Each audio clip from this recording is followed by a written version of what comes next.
BTTH life simulator system. अध्याय 151, जियो यी जियान की मदद करना। किंग लिन। जियो मिंग ने अपनी ओर दौड़ी हुई किंग लिन को देखकर मुस्कुराया और जियो यी जियान की ओर अपनी नज़र घुमाने से पहले उसके सिर को सहलाया। जब से मैं एकांत में हूँ तब से कुछ भी गलत नहीं होना चाहिए था, है ना? और जी यान कहाँ है? मैंने उसे क्यों नहीं देखा? जब से तुम एकांत में हो तब से कोई समस्या नहीं थी, सिवाय इसके कि तुम्हारे एकांत में जाने के कुछ समय बाद ही जी यान समय समय पर बाहर भाग जाती थी और कुछ दिनों बाद वापस आ जाती थी। इस बार जी यान 20 दिनों से ज़्यादा समय से बाहर है, इसलिए उसे जल्द ही वापस आ जाना चाहिए। जियाओ यी जियान ने जियाओ मिंग के चेहरे को घूरते हुए उसके बाल पीछे खींचे और धीरे से कहा। जियाओ मिंग ने उसके शब्दों पर सिर्फ धीरे से सिर हिलाया और जी यान के बारे में फिर से नहीं पूछा। जी यान का चरित्र मूल रूप से बहुत बेचैन था, कोई उससे हर समय रेगिस्तानी शहर में रहने की उम्मीद नहीं कर सकता था और उसका बाहर जाना जियाओ मिंग की अपेक्षाओं के भीतर था। एक तरफ हाई बोडोंग ने जियाओ मिंग को देखा जो जियाओ यी जियान से बात कर रहा था, और उसकी पलकें आश्चर्य में उछल गईं। उसने वास्तव में यह उम्मीद नहीं की थी कि जियाओ मिंग इतने लंबे समय तक एकांत में स्वर्गीय ज्वाला को भस्म करते हुए रहेगा, और जैसे ही वह बाहर आएगा वह एक सम्राट बन जाएगा। क्या कोई स्वर्गीय ज्वाला को भस्म करके साधना बढ़ा सकता है? जब वह सम्राट तक पहुंचा तो आसपास के स्वर्ग और पृथ्वी से ऊर्जा क्यों नहीं आकर्षित हुई? यह उचित था कि सम्राट तक पहुंचने के लिए राजा के लिए आवश्यक ऊर्जा इतनी अधिक थी कि जब ये बन रही थी तो यह एक छोटे ऊर्जा तूफान का कारण बनेगी। उस समय उसने सम्राट तक पहुंचने के लिए 1 वर्ष से अधिक समय एकांत में बिताया था और वह दृश्य अभी भी उसके दिमाग में ताज़ा था। यह जियाओ मिंग जैसा कुछ नहीं था जिसने अपनी सफलता के दौरान कोई आवाज़ नहीं निकाली और इसके बाद ही अपनी आभा निकाली। उसकी आभा को देखकर ऐसा लग रहा था कि उसे सम्राट तक पहुंचे हुए काफ़ी समय हो गया था। इस बच्चे के पास इस उम्र में इतनी ताकत है, क्या राक्षस है? जियाओ मिंग को देखते हुए जो अभी भी जियाओ यी जियान से बात कर रहा था, है बोडोंग ने 2 कदम आगे बढ़ाए और उसके बूढ़े चेहरे पर मुस्कान आ गई। मास्टर जियाओ मिंग, इस एकांत में सम्राट को सफलता दिलाने के लिए बधाई।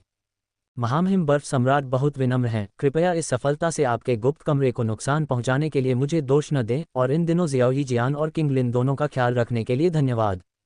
जियाओ मिंग ने मुस्कुराते हुए कहा। जियान की अनुपस्थिति में हाई बोडोंग ने जियाओ मिंग से दोस्ती करने के इरादे से जियाओ यी जियान और किंग लिन की बहुत मदद की थी, जिसके बारे में जियाओ मिंग ने अभी अभी हुई बातचीत से जान लिया था। हे, यही तो मुझे करना चाहिए।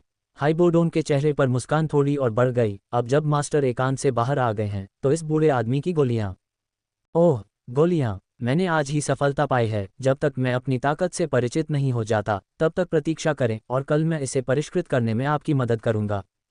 हालांकि वह थोड़ा निराश था कि जियाओ मिंग ने इसे तुरंत परिष्कृत नहीं किया, हाई बोडोंग ने भी नहीं किया और कुछ नहीं कहना। आखिरकार दूसरा पक्ष अभी अभी एकांतवास से बाहर आया था और दूसरे पक्ष के लिए अपने मूड को शांत करने की आवश्यकता होना सामान्य था।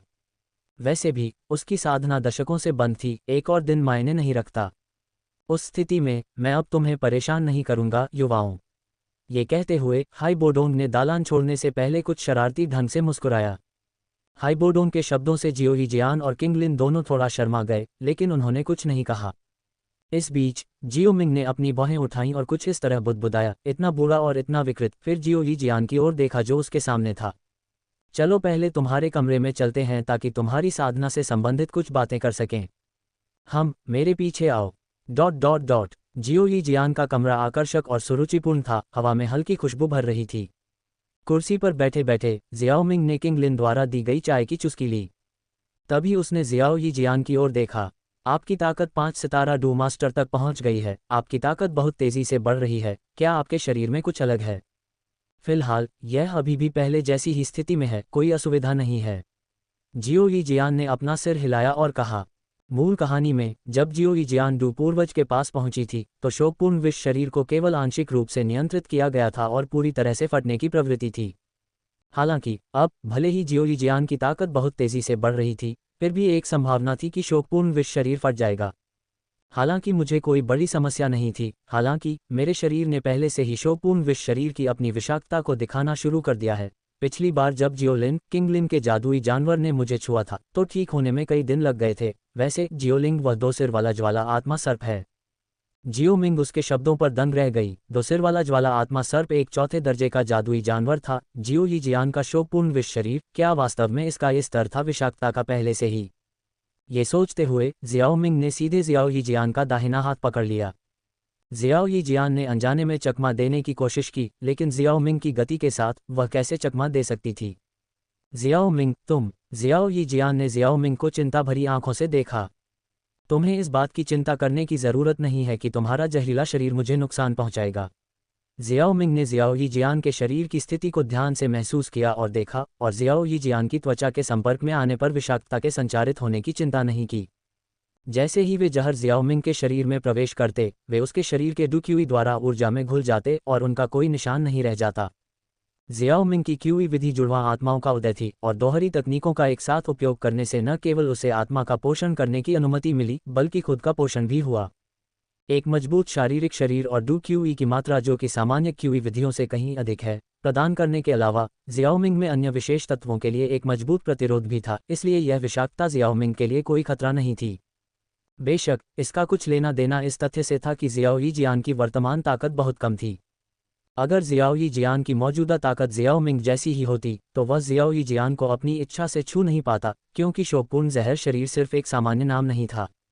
जियाओ मिंग को देखते हुए, जो शांत भाव से उसे ध्यान से देख रहा था और उसके हाथ का तापमान महसूस कर रहा था, जियाओ यी जियान ने महसूस किया कि उसके गाल गर्म हो रहे हैं, लेकिन अगले ही पल जियाओ मिंग के शब्दों ने उसके दिल को ठंडा कर दिया।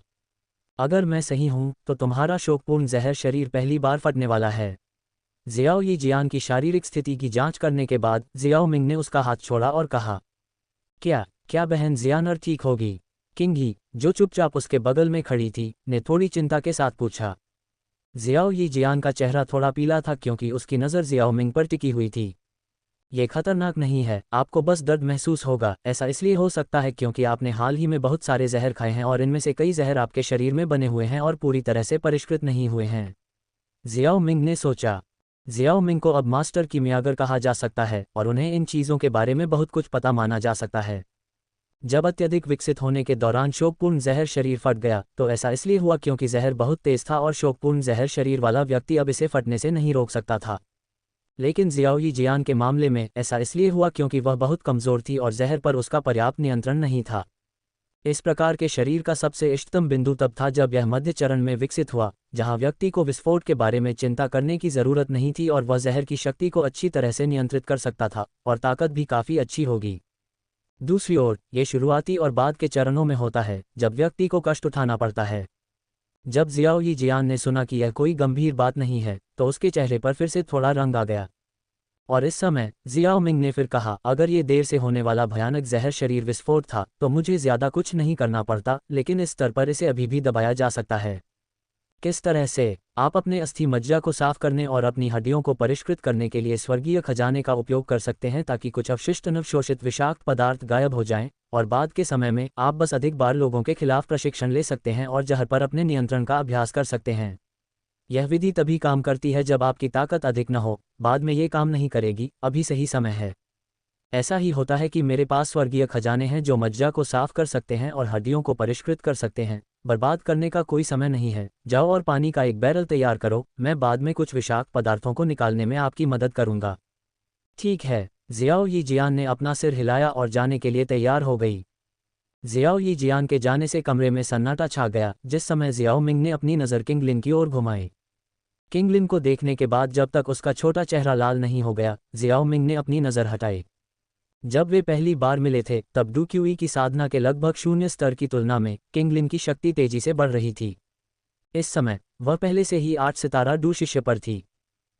ये विशेष काया इतनी भयानक है, अगर मैं 4 साल की उम्र में इस तरह की काया होती, मैं अब तक एक डू वेनेरिक बन चुका होता। एक पल के चिंतन के बाद जियाओ मिंग ने किंग लिन के साथ साधना से असंबंधित चीज़ों के बारे में बातचीत की। कुछ क्षण बाद जियाओ यी जियान एक लकड़ी का बैरल लेकर अंदर आया। डू मास्टर क्षेत्र में जियाओ यी जियान के लिए पानी से भरा लकड़ी का बैरल लेकर जाना कोई बड़ी बात नहीं थी। बैरल को नीचे रखते हुए जियाओ यी जियान ने जियाओ मिंग की ओर देखा, अब मुझे क्या करना चाहिए? मैं पहले आपके लिए औषधीय तरल मिलाऊंगा। जियाओ मिंग लकड़ी के बैरल के पास गया, अपनी हथेली हिलाई और एक शुद्ध सफ़ेद जेड बोतल दिखाई दी। उसने उसे हल्के से तौला और फिर ढक्कन हटा दिया। तुरंत एक हल्का पन्ना धुंध ऊपर तैरने लगा और अंत में बोतल के मुंह पर संघनित हो गया। ऐसा लग रहा था कि यह लंबे समय तक नहीं छटेगा। अध्याय 152, मज्जा को साफ करना और हड्डियों को परिष्कृत करना। जियाओ मिंग ने इस धुंध की एक गहरी सांस ली और अपनी आत्मा के माध्यम से एक हल्की गर्म धारा को बहता हुआ महसूस किया और मुस्कुराने और प्रशंसा में आह भरने से खुद को रोक नहीं सका और कहा, जैसा कि पृथ्वी की शक्ति को संघनित करने वाले आध्यात्मिक पदार्थ से अपेक्षित है, यह आश्चर्यजनक रूप से इतना शुद्ध और सघन है, और केवल इस स्तर के आध्यात्मिक पदार्थ में मज्जा को साफ करने और हड्डियों को परिष्कृत करने का चमत्कारी प्रभाव होता है।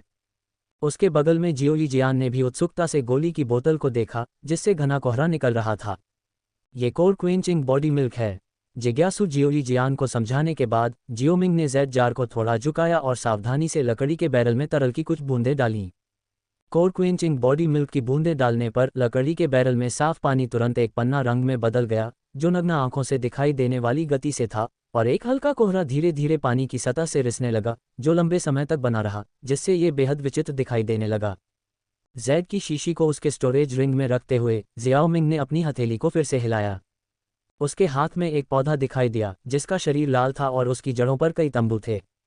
उसकी हथेली की एक लहर के साथ उसकी हथेली पर एक ज्वलंत लाल लौ बन गई और ज्वलंत लाल पक्षी ऊपर उठे। कुछ ही क्षणों में पौधा जल्दी से मुरझा गया और अंत में लाल तरल की एक बूंद बन गया। लाल तरल को परिष्कृत करने के लिए कई बार लौ का उपयोग करने के बाद जियाओ मिंग ने अपनी उंगली को झटका दिया और लाल तरल लकड़ी के बैरल में गिर गया।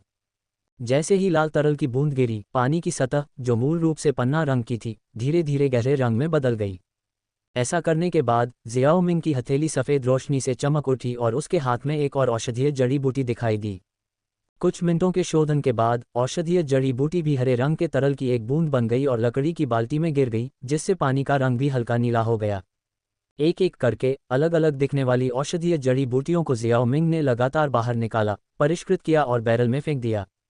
1 घंटे बाद दर्जनों जड़ी बूटियां अलग अलग रंग के तरल पदार्थों में बदल गईं और उन्हें लकड़ी के बैरल में डाल दिया गया। जड़ी बूटियों में से आखिरी को परिष्कृत करने के बाद जियाओ मिंग ने राहत की सांस ली और संतुष्टि में सिर हिलाया, क्योंकि उसने लकड़ी के बैरल को देखा और रंगीन पानी की सतह को देखा। अपने मौजूदा कीमिया कौशल के साथ पर्याप्त सामग्री के साथ इस तरह के औषधीय तरल को कॉन्फ़िगर करना आसान था। ठीक है, अपने कपड़े उतारो और वहां जाओ, और तब तक बाहर मत निकलो जब तक पानी का रंग फिर से पारदर्शी न हो जाए।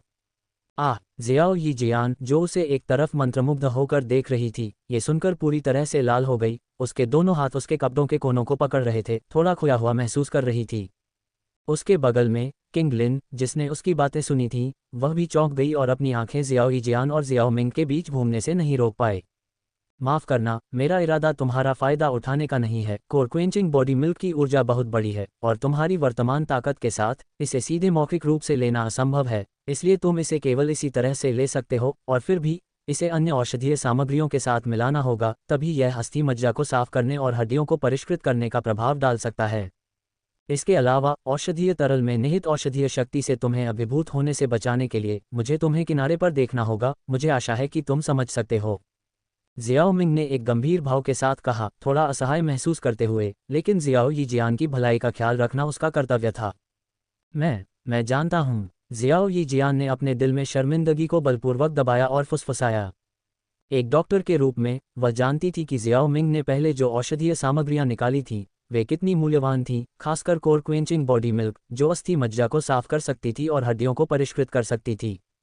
वह ये भी समझ गई कि जियाओ मिंग का वास्तव में उसका फ़ायदा उठाने का कोई इरादा नहीं था, और उसने सिर्फ शर्मिंदगी के कारण ऐसा किया था। अगर जियाओ मिंग ने अपनी अक्षमता के कारण इतनी सारी औषधीय सामग्री बर्बाद कर दी तो वह खुद को माफ़ नहीं कर सकती थी। क्या हमने बात नहीं की थी कि हम सब भविष्य में जियाओ मिंग का अनुसरण करेंगे? अगर उसे थोड़ा बहुत देखने को मिल भी जाए तो कोई बात नहीं, है न? जी यान और किंग लिन के साथ इन 5 महीनों में हुई बातचीत के बारे में सोचते हुए जियाओ यी जियान का चेहरा दृढ़ निश्चयी हो गया। ये देखकर कि जियाओ यी जियान ने अपना मन बना लिया है, जियाओ मिंग ने पलट कर देखा। लकड़ी के बैरल के अंदर जाने के बाद मुझे फ़ोन करना। और इस समय किंग लिन चुपचाप कमरे से बाहर चली गई, जियाओ यी जियान को सार्थक रूप से देखने से पहले नहीं। जियाओ मिंग की पीठ को देखते हुए जियाओ यी जियान ने हल्के से अपने लाल होठों को काटा और अपने नाजुक हाथों को उसकी पीठ के निचले हिस्से पर ले गई। धीरे धीरे उसकी कमर के चारों ओर बंधे सफ़ेद रिबन को खोला और उसके शरीर को ढंकने वाला लबादा धीरे धीरे नीचे सरका। थोड़ी देर बाद एक जैद सफ़ेद शरीर, सुडौल और सुंदर, कमरे में उजागर हुआ। अपने हाथों से अपने महत्वपूर्ण अंगों की रक्षा करते हुए जियाओ यी जियान की नज़र एक बार फिर जियाओ मिंग की पीठ पर गई। उसका सुंदर और नाजुक चेहरा थोड़ा लाल हो गया था, उसकी आंखों में अलग अलग भावनाएं चमक रही थीं। रंगीन औषधीय तरल को देखने के लिए मुड़ते हुए जियाओ जियान ने एक गहरी सांस ली, अपने चांदी के दांतों को भींचा, अपनी आंखें बंद की और एक छलांग के साथ लकड़ी के बैरल में गोता लगाया। छप, पानी गिरने की आवाज़ के साथ जियाओ जियान का सफ़ेद और नाजुक शरीर पूरी तरह से औषधीय तरल में डूब गया। जैसे ही वह औषधीय तरल में प्रवेश करती है, जियाओ जियान का शरीर जोर से कांपता है और फिर वह पूरी तरह से समझ जाती है कि जियाओ मिंग को किनारे से क्यों देखना पड़ रहा था। वह महसूस कर सकती थी कि इस समय पानी के तरल में शुद्ध ऊर्जा के अनगिनत धागे उसके शरीर के थोड़े खुले छिद्रों के साथ जबरदस्ती उसके शरीर में बह रहे थे। तीव्र दर्द ने उसे अनजाने में कराहने पर मजबूर कर दिया। उस समय जियाओ मिंग ने पानी गिरने की आवाज़ सुनी और उसके चेहरे पर एक जटिल भाव दिखाई दिया। इससे पहले कि उसकी अभिव्यक्ति थोड़ी शांत होती, उसने हल्की हंसी निकाली। मैं जानबूझकर उसका फ़ायदा उठाने की कोशिश नहीं कर रहा हूँ, मुझे किस बात का डर है। लकड़ी के बैरल के किनारे पर पहुंचकर जियाओ मिंग ने जल्दी से कहा, अपनी क्यूई विधि की साधना करो और जितना संभव हो सके उसे पकड़ने की कोशिश करो। टेंडन और मज्जा को साफ करना इतना आसान नहीं है। सफल होने के बाद न केवल तुम अपने शरीर में बचे हुए कुछ विषाक्त पदार्थों को धो लोगे, बल्कि यह तुम्हारी भविष्य की साधना के लिए भी फायदेमंद होगा। मम्मा, जियाओ जियान ने अपना सिर जोर से हिलाया और फिर साधना करने के लिए अपनी आंखें बंद कर लीं। बैरल के अंदर जियाओ जियान को देखकर जियाओ मिंग की आंखें थोड़ी गर्म हो गईं, लेकिन उसने जल्दी से अपनी नज़र हटा ली, केवल उसकी स्थिति को महसूस करने पर ध्यान केंद्रित किया। इस समय जियाओ जियान के नाजुक शरीर का अधिकांश हिस्सा बहुरंगी औषधीय तरल से ढका हुआ था, इसलिए ऐसा नहीं था कि उसने उसका नग्न शरीर देखा था, लेकिन उसके उजागर सफ़ेद गोल स्तनों का छोटा ऊपरी आधा हिस्सा वास्तव में आकर्षक था। लकड़ी के बैरल में बहुरंगी तरल की सतह पर अचानक छोटे छोटे बुलबुले फूटने लगे और कुछ ही क्षणों बाद बुलबुले बार बार दिखाई देने लगे, जब तक कि बैरल के अंदर का सारा औषधीय तरल उबलकर पूरी तरह उबल न गया। लकड़ी के बैरल में औषधीय तरल तेजी से प्रसारित हुआ और औषधीय तरल से अतुलनीय शुद्ध ऊर्जा रिसने लगी, जो अंततः एक स्थिर धारा में जियाओ जियान के शरीर में बह गई। जियाओ जियान का शरीर लाल हो गया था, लगातार कांप रहा था, पसीने की बूंदें बैरल की ओर लगातार गिर रही थीं और उसके मुंह के कोने पर खून के धुंधले निशान थे। उसने स्पष्ट रूप से अपने होंठ का एक हिस्सा काट लिया था। जियाओ मिंग की आत्मा की शक्ति बढ़ गई, चुपचाप जियाओ जियान के शरीर की स्थिति को देख रहा था। जैसे ही जियाओ जियान ने थोड़ा सा भी संकेत दिया कि वह आगे नहीं बढ़ सकती, वह उपाय करेगा ताकि उसे कोई नुकसान न पहुंचे। समय धीरे धीरे बीतता गया। थोड़ी देर बाद लकड़ी के बैरल में बहुरंगी औषधीय तरल क्रिस्टल साफ पानी की स्थिति में लौट आया, जिससे जियाओ जियान का नाजुक जैद सफ़ेद शरीर सामने आ गया। हालांकि जियाओ मिंग की आध्यात्मिक भावना जियाओ जियान के शरीर के अंदर केंद्रित थी और मूल रूप से उसके शरीर को ढकने वाले विभिन्न रंग पूरी तरह से गायब हो गए थे और उसकी हड्डियों, मेरिडियन और शरीर के अन्य स्थानों से एक फीकी फ्लोरोसेंट रोशनी निकल रही थी, जो सफ़ेद जैद की तरह दिख रही थी। मुझे उम्मीद नहीं थी कि जियाओ जियान में इतनी इच्छाशक्ति होगी कि वह इस औषधीय तरल की ऊर्जा को पूरी तरह से अवशोषित कर सके। उसने औषधीय तरल को खुद ही तैयार किया था, इसलिए निश्चित रूप से जियो मिंग जानता था कि इसमें डूबना कितना असहज था। वह केवल इतना कह सकता था कि जियो जियान में दृढ़ इच्छाशक्ति थी। हाँ, इस समय जियो जियान जो लकड़ी के बैरल में साधना कर रही थी, हिली। उसके चेरी के रंग के होंठ थोड़े खुले और भूरे रंग की धुंध का एक झोंका बाहर निकला। लकड़ी का बैरल भूरे रंग की धुंध के संपर्क में आया और तुरंत जंग खा गया, जिससे एक बड़ा छेद खुल गया। विस्मयादिबोधक चिन्ह, विस्मयादिबोधक चिन्ह, विस्मयादिबोधक चिन्ह। लकड़ी के बैरल से साफ पानी बड़े छेद से बाहर आया, जिससे जियो जियान का शरीर उजागर हो गया। अपने शरीर से अवशोषित न हुए अवशिष्ट विषाक्त पदार्थों को बाहर निकालने के बाद जियो जियान को भी अपनी स्थिति का पता चला। शर्मिंदगी से लाल होकर उसने अपने शरीर के महत्वपूर्ण अंगों को ढक लिया और इस समय जियाओ मिंग ने पहले ही अपना सिर दूसरी ओर घुमा लिया था। धीरे से खांसते हुए जियाओ मिंग ने कहा, चूंकि तुमने अपनी साधना पूरी कर ली है, इसलिए मैं बाहर जाऊंगा जबकि तुम अपना कमरा साफ करो। ये कहने के बाद जियाओ मिंग जल्दी से कमरे से बाहर निकल गया। पीछे जो कुछ बचा था वह था जियाओ जियान का सुंदर शर्माता हुआ चेहरा। थोड़ी देर बाद खामोश कमरे में केवल जियाओ जियान की धीमी आवाज़ सुनाई दे रही थी। उसने मुझे देखा। अध्याय 153, विपत्ति दूर करने वाली गोली को परिष्कृत करना। जियाओ मिंग जल्दी से कमरे से बाहर निकल गया। दरवाजे के बाहर हाई बोडोंग, जो लंबे समय से उसका इंतजार कर रहा था, ने तुरंत उसका अभिवादन किया। मास्टर जियाओ मिंग, गोली के बारे में मैं इसे तुरंत परिष्कृत कर दूंगा, मुझे एक कमरे में ले चलो। अच्छा, फिर मेरे पीछे आओ। हाइबोडोंग जियाओ मिंग की जल्दबाजी से हैरान था, लेकिन निश्चित रूप से वह उससे ये पूछने के लिए नहीं रुका कि वह आखिरकार अपनी गोली को परिष्कृत करने कब जाएगा। इसके बजाय उसने राहत की सांस ली। उसे वास्तव में डर था कि जियाओ मिंग बाहर आकर कहेगा कि वह थक गया है और कल इस बारे में बात करेगा। सौभाग्य से जियाओ मिंग ने ऐसा नहीं किया। हाइबोडोंग जियाओमिंग को दूसरे दालान में ले गया। वह आखिरकार एकांत कमरे के बीच में पहुंचा। जियोमिंग आराम से कुर्सी पर बैठ गया। उसकी आंखें हाइबोडोंग की ओर देख रही थीं और उसके मुंह के कोने पर हल्की सी मुस्कान दिखाई दी जब उसने धीरे से कहा, गोली बनाने की विधि, औषधीय सामग्री। कभी कभी मुझे ऐसा लगता है कि आपकी मियागर वास्तव में ईर्ष्या के पात्र हैं। ये सील तोड़ने वाली गोली बनाने की विधि ऐसी थी जिसे पाने के लिए मुझे बहुत प्रयास करने पड़े। दुर्भाग्य से पहली बार जब मैं इसका उपयोग करूंगा तो इसका स्वामित्व बदलना पड़ेगा। उसके चेहरे पर दर्द दिखावटी नहीं था। इस विधि को प्राप्त करने के लिए उसने जो प्रयास किए थे उसके बारे में उसके अलावा कोई नहीं जानता था। एक ऐसी विधि का मूल्य आंकना कठिन था जो सील तोड़ सकती थी, और अगर वह वास्तव में इसका मूल्य आंकना चाहता था तो उसे डर था कि यह इंटरमीडिएट DQ विधि से कम नहीं होगी। अपने चेहरे पर एक गर्म मुस्कान रखते हुए जियाओमिंग ने मुस्कुराते हुए उस प्राचीन गोली की रेसिपी को स्वीकार कर लिया जिसे है बोडोंग ने अनिच्छा से उसे दिया था। उसकी नज़र उस पर पड़ी और ब्रेकिंग एडवर्सिटी पिल के 3 धुंधले काले अक्षर उसकी आंखों के सामने चमक उठे। ब्रेकिंग एडवर्सिटी पिल, छठी टियर पिल, में अधिकांश सील तोड़ने का चमत्कारी प्रभाव होता है। इसे लेने के बाद शरीर में ऐसी सील के खिलाफ प्रतिरोध भी विकसित हो सकता है। भविष्य में यदि कोई फिर से ऐसी सील का सामना करता है तो उसके पास उनसे छूट पाने का थोड़ा मौका होगा। बिल्कुल भी बुरा नहीं है। बेशक ये बुरा नहीं है। उस समय इस नुस्खे को प्राप्त करने के लिए मैंने जो कीमत चुकाई, आज भी जब मैं इसके बारे में सोचता हूं तो मेरा दिल दुखता है। जियाओमिंग को देखते हुए हाइबोडोंग ने कड़वाहट से मुस्कुराते हुए कहा, हे, कीमत चाहे जो भी हो, एक दू सम्राट के रूप में अपनी ताकत को बहाल करने में सक्षम होने की तुलना में ये सब बेकार लगता है। अपनी आत्मा की शक्ति को गोली के नुस्खे में डुबोने और दर्ज की गई सामग्री को पलटने के बाद जियाओमिंग ने उसे दिलासा दिया और फिर हाइबोडोंग के सामने अनजाने में इस प्राचीन गोली के नुस्खे को ले लिया और इसे अपने भंडारण की अंगूठी में रख दिया। कीमियागर दुनिया के नियम ऐसे थे कि नुस्खा अब जियाओमिंग का था।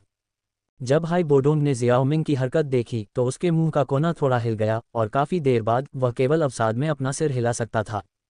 शायद इसलिए कि उसे असफलता का डर था। हाइबोडोंग द्वारा तैयार की गई अधिकांश जड़ी बूटियों को लगभग 2 या 3 भागों में इकट्ठा किया गया था मेज पर जो उनसे भरी हुई थी। नुस्खा रखने और कई जड़ी बूटियों को ध्यान से देखने के बाद जियाओमिंग ने कुछ भी गायब न पाकर थोड़ा सिर हिलाया। हाइबोडोंग को देखते हुए जो उसे घूर रहा था, जियाओमिंग मुस्कुराया और कहा, महामहिम बर्फ सम्राट, मुझे लगता है कि आपको ये भी पता होना चाहिए कि गोली शोधन जैसे मामलों में विफलता दर होती है। इस छठी स्तरीय गोली को परिष्कृत करना, हालांकि मैं एक छठी स्तरीय कीमियागर हूं, मैं आपको गारंटी देने की हिम्मत नहीं करता, इसलिए यदि शोधन विफल हो जाता है तो मुझे पता है आप जिम्मेदार नहीं होंगे, है ना? आप सभी कीमियागर ऐसे ही होते हैं। आप इतने मजबूत हैं, क्या मैं आपको विफल होने पर भी रहने के लिए मजबूर कर सकता हूं? उसके शब्दों को सुनकर हाइबोडोंग ने अपना हाथ हिलाया और आह भरी। यह अच्छा है कि आप समझ गए। आप जा सकते हैं और याद रखें कि किसी को भी मुझे परेशान न करने दें। मैं समझता हूँ। जैसे ही हाइबोडोंग कमरे से बाहर निकला, जियाओमिंग ने अपना हाथ हिलाया और कमरे का दरवाज़ा बंद हो गया। धमाका। हल्की आवाज़ के साथ जियाओमिंग ने 10,000 जानवरों की कड़ाही छोड़ी। अपनी उंगलियों के एक झटके से जियाओमिंग ने औषधीय कड़ाही में एक लाल लौ फेंकी और जब आग लगभग तैयार हो गई तो जियाओमिंग की हथेली जल्दी से मेज पर लहराई, एक एक करके औषधीय जड़ी बूटियों को पकड़ा और फिर उन्हें औषधीय कड़ाही में फेंक दिया। जैसे ही ये जड़ी बूटियां औषधीय कड़ाही में प्रवेश करती, वे जियाओमिंग की लपटों से घिर जाती और परिष्कृत हो जाती, अंत में अलग अलग रंग की औषधीय तरल बूंदों में बदल जाती। पूरी प्रक्रिया के दौरान जियाओमिंग का चेहरा बहुत शांत था। छठी स्तरीय गोलियों में से ब्रेकिंग एडवर्सिटी पिल को परिष्कृत करने की कठिनाई अधिक नहीं थी और जियाओमिंग इसे आसानी से परिष्कृत कर सकता था।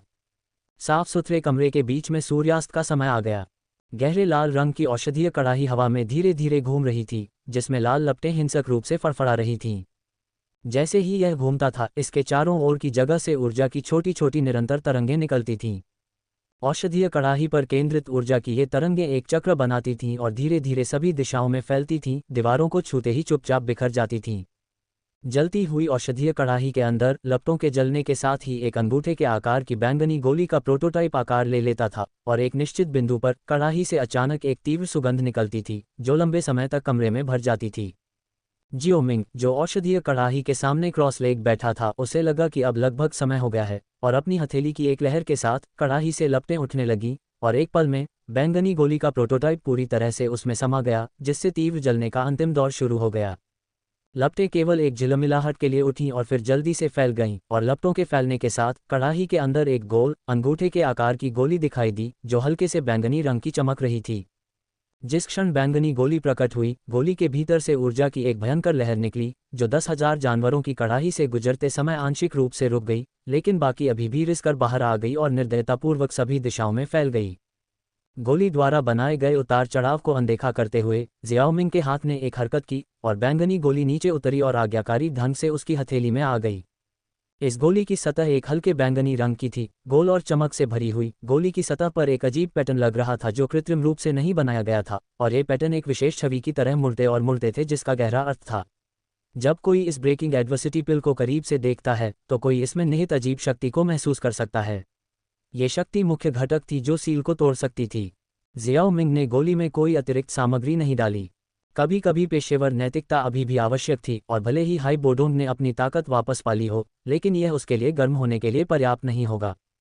गोलियों को एक जेड जार में डाल दिया गया था और कमरे में गोली के बर्तन, साथ ही साथ शेष जड़ी बूटियों को उसके भंडारण रिंग में डाल दिया गया था। उसके बाद जियाओ मिंग अपने कमरे से बाहर चला गया।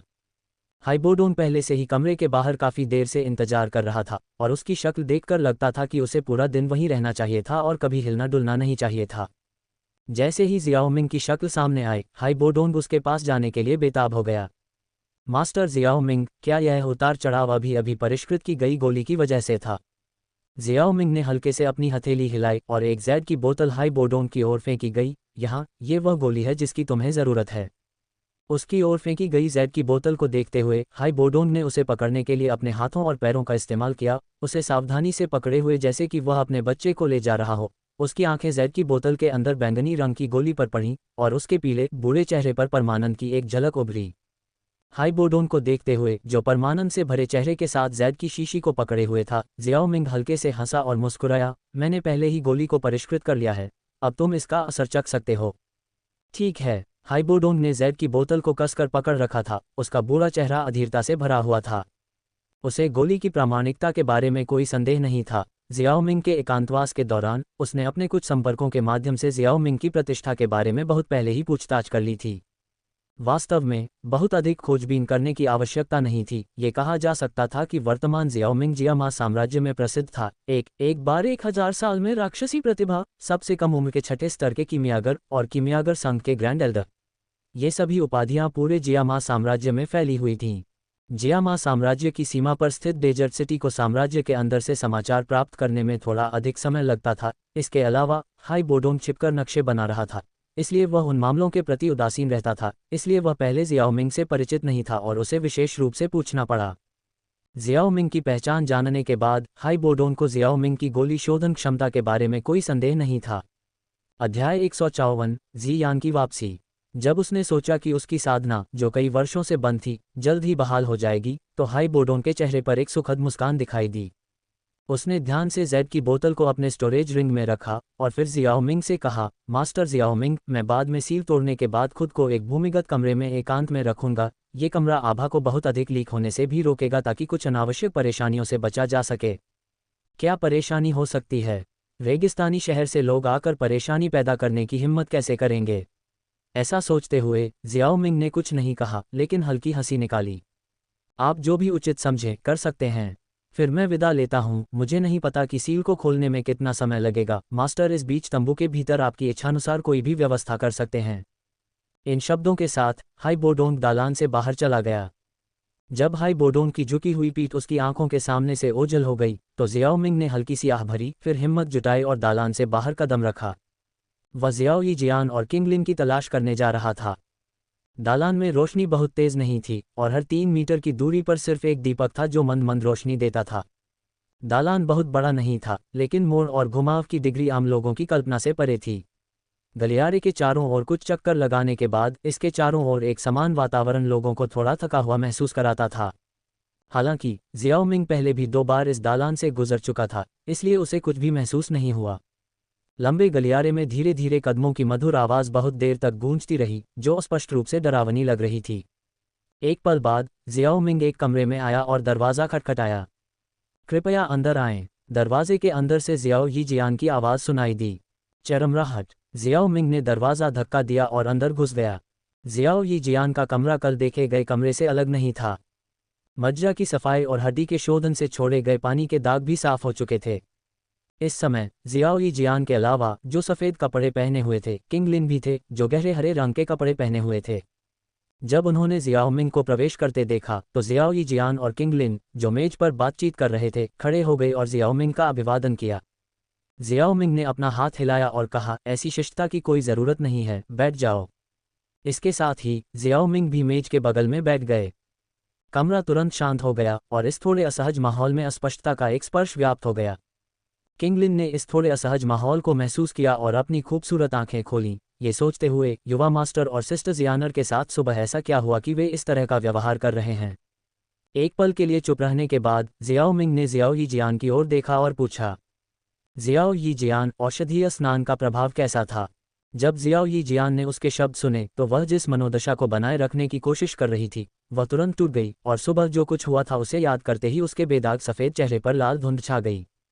हालांकि सुबह के दृश्य के बारे में सोचकर उसे थोड़ी शर्मिंदगी महसूस हुई, फिर भी उसने फुसफुसाते हुए कहा, मज्जा को साफ करने और हड्डियों को परिष्कृत करने के बाद मेरा शरीर अब बहुत हल्का महसूस करता है और मेरे शरीर में अवशोषित नहीं हुए विषाक्त पदार्थ समाप्त हो गए हैं। इसके अलावा औषधीय तरल के अंदर शुद्ध ऊर्जा को अवशोषित करने के बाद मेरी ताकत में भी काफ़ी सुधार हुआ है और मैं 9 सितारा डू मास्टर तक पहुंच गई हूं। मुझे बस अपनी त्वचा की विषाक्तता का परीक्षण करने की आवश्यकता है। त्वचा की विषाक्तता। जियाओ यी जियान की बेहतर ताकत पर किसी भी आश्चर्य के बिना जियाओ मिंग ने किंग लिन को इशारा करने से पहले केवल धीरे से कहा। तुरंत किंग लिन जियाओ मिंग के पास चली गई। युवा मास्टर, किंग लिन आपकी कैसे मदद कर सकता है? मुझे अपना 2 सिर वाला ज्वाला आत्मा सर्प उधार दो। बेशक। किंग लिन मुस्कुराए और बिना किसी हिचकिचाहट के तुरंत अपना दाहिना हाथ आगे बढ़ाया। उसकी कलाई पर 2 सिर वाला ज्वाला आत्मा सर्प जियाओ मिंग को अपने दांत दिखा रहा था। जवाब में जियाओ मिंग ने बस उसे देखा और 2 सिर वाला ज्वाला आत्मा सर्प तुरंत ईमानदार हो गया। किंग लिन के हाथ में ईमानदार 2 सिर वाले ज्वाला आत्मा सर्प को देखने के बाद जियाओ मिंग ने महसूस किया कि इसकी आभा पिछली बार की तुलना में थोड़ी कमज़ोर थी जब उसने इसे भूमिगत मैग्मा में देखा था, इसलिए इसे किंग लिन द्वारा अवशोषित किया जाना चाहिए था। किंग लिन द्वारा नियंत्रित सभी सांप प्रकार के जादुई जानवर ऐसे ही होंगे। इस बदलाव की चिंता किए बिना जियाओ मिंग ने इसे सीधे जियाओ यी जियान के हाथ में लाया और कहा, इसे छुओ और अपनी विषाक्तता का परीक्षण करो। इस चौथे दर्जे के जादुई जानवर ने पहले ही अपनी आध्यात्मिक बुद्धि खोल दी थी और हालांकि वह बोल नहीं सकता था लेकिन वह समझ सकता था कि शब्द। जैसे ही जियाओ मिंग की आवाज़ गिरी, 2 सिर वाला ज्वाला आत्मा सर्प फुफकारने से खुद को रोक नहीं सका। इस समय 2 सिर वाला ज्वाला आत्मा सर्प बहुत बुरा महसूस कर रहा था। पिछली बार जब उसने गलती से इस इंसान को थोड़ा सा छुआ था तो वह कई दिनों तक बहुत असहज रहा था। इस बार वह उसे छूने नहीं दे सकता। उसके अंग जियाओ मिंग की हथेली में मुड़ते और संघर्ष करते रहे, लेकिन ये बेकार था। एकांतवास के बाद जियाओ मिंग के शरीर में काफ़ी सुधार हुआ था और एक साधारण छठी रैंक का जादुई जानवर जियाओ मिंग के शरीर से ज़्यादा मजबूत नहीं था। एक छोटा चौथा रैंक का जादुई जानवर क्या कर सकता था? 2 सिर वाले ज्वाला आत्मा सर्प की हताश निगाहों के बीच जियाओ यी जियान की उंगली ने उसके सांप के शरीर को दबाया और तुरंत 2 सिर वाला ज्वाला आत्मा सर्प शिथिल हो गया, जैसे कि ऊर्जा की कमी हो। सांप की पूंछ को उठाकर अपनी आंखों के सामने लहराते हुए जियाओ मिंग ने जियाओ यी जियान के शरीर की त्वचा की विषाक्तता को मोटे तौर पर समझ लिया। यह एक डू ग्रैंडमास्टर को जहर दे सकता था जिसके पास कोई मारक नहीं था और यह एक डू स्पिरिट को ध्वस्त करने में सक्षम था। यह मज्जा सफाई और हड्डी शोधन से पहले जैसा ही था। ये कुछ ऐसा नहीं था जिसकी जियाओ मिंग ने उम्मीद की होगी। 2 सिर वाले ज्वाला आत्मा सर्प को मारक गोली खिलाने और उसे किंग लिन को फेंकने के बाद जियाओ मिंग ने जियाओ यी जियान को परिणाम बताया। जियाओ मिंग के शब्दों को सुनने के बाद जियाओ यी जियान ने एक फीकी मुस्कान के साथ उत्तर दिया, मेरे लिए यह पहले से ही पर्याप्त है कि मैं अपने जहर शरीर के विस्फोट से पीड़ित न हूं, बाकी सब कुछ बस अतिरिक्त लाभ है। स्पष्ट रूप से जियाओ यी जियान बहुत निराश नहीं था। वे दोनों, जियाओ मिंग और जियाओ यी जियान, धीरे धीरे पिछली अजीबता के बारे में भूल गए और कमरे के अंदर कुछ चीज़ों के बारे में बहुत खुशी से बात करना शुरू कर दिया। जब थोड़ी देर बाद दूर से एक मजबूत आभा आई। क्या हुआ? जियाओ यी जियान ने कुछ आश्चर्य के साथ कहा। यह है बोडोंग द्वारा अपनी मुहर खोलना और अपने डू सम्राट की ताकत को वापस पाना होगा। जियाओ मिंग ने खड़े होते हुए कहा, चलो एक नज़र डालते हैं। जियाओ मिंग जियाओ यी जियान और किंग लिन के साथ भूमिगत कमरे में भी नहीं पहुंचा था कि उसकी मुलाकात दालान में हाई बोडोंग से हुई। जियाओ मिंग को देखकर हाई बोडोंग, जिसकी ताकत वापस आ गई थी, ने उसे फिर से धन्यवाद दिया। उसके भी कोई बुरे इरादे नहीं थे। आखिरकार जियाओ मिंग बहुत मजबूत था और उसके प्रति बहुत उदार था और हाई बोडोंग एक असंवेदनशील व्यक्ति नहीं था। इसके विपरीत उसने तुरंत कहा कि वह जियाओ मिंग को अपने साथ मितेर परिवार में ले जाएगा और जब वह कबीले में वापस आएगा तो उसे वह सभी औषधीय सामग्री दी जाएगी जिसका उसने पहले वादा किया था। जवाब में जियाओ मिंग ने केवल इतना कहा कि उसे जियान के लौटने का इंतजार करना होगा और फिलहाल वह नहीं जा सकता। ये सुनकर हाई बोडोंग, जिसने अपनी ताकत वापस पा ली थी और नक्शे बेचने के लिए डेजर्ट सिटी में नहीं रहना चाहता था, बस वहीं रह गया।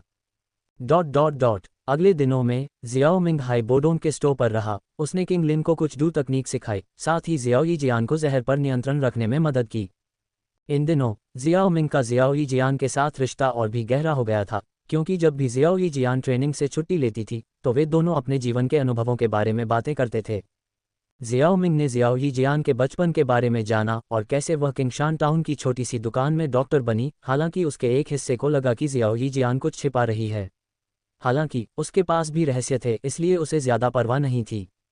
दूसरी ओर जियाओ यीजियान हमेशा से इस बात को लेकर बहुत उत्सुक थी कि जियाओ मिंग, जो उससे छोटी थी, इतनी शक्तिशाली कैसे थी। हालांकि जब से वह उसका अनुसरण करने के लिए सहमत हुई थी, उसे उससे पूछने का अवसर नहीं मिला था। 5 महीनों में जब जियाओ मिंग एकांत में थी, उसने जियान से उसके बारे में कुछ बातें भी सीखी थीं, लेकिन जियान को केवल इन अकेडमी के आसपास के जादुई जानवरों को लूटने और डराने धमकाने के बारे में बात करना पसंद था, जिससे जियाओ यीजियान अवाक रह गई। इन दिनों में जियाओ यीजियान को पता चला कि जियाओ मिंग भी उसकी तरह अनाथ था।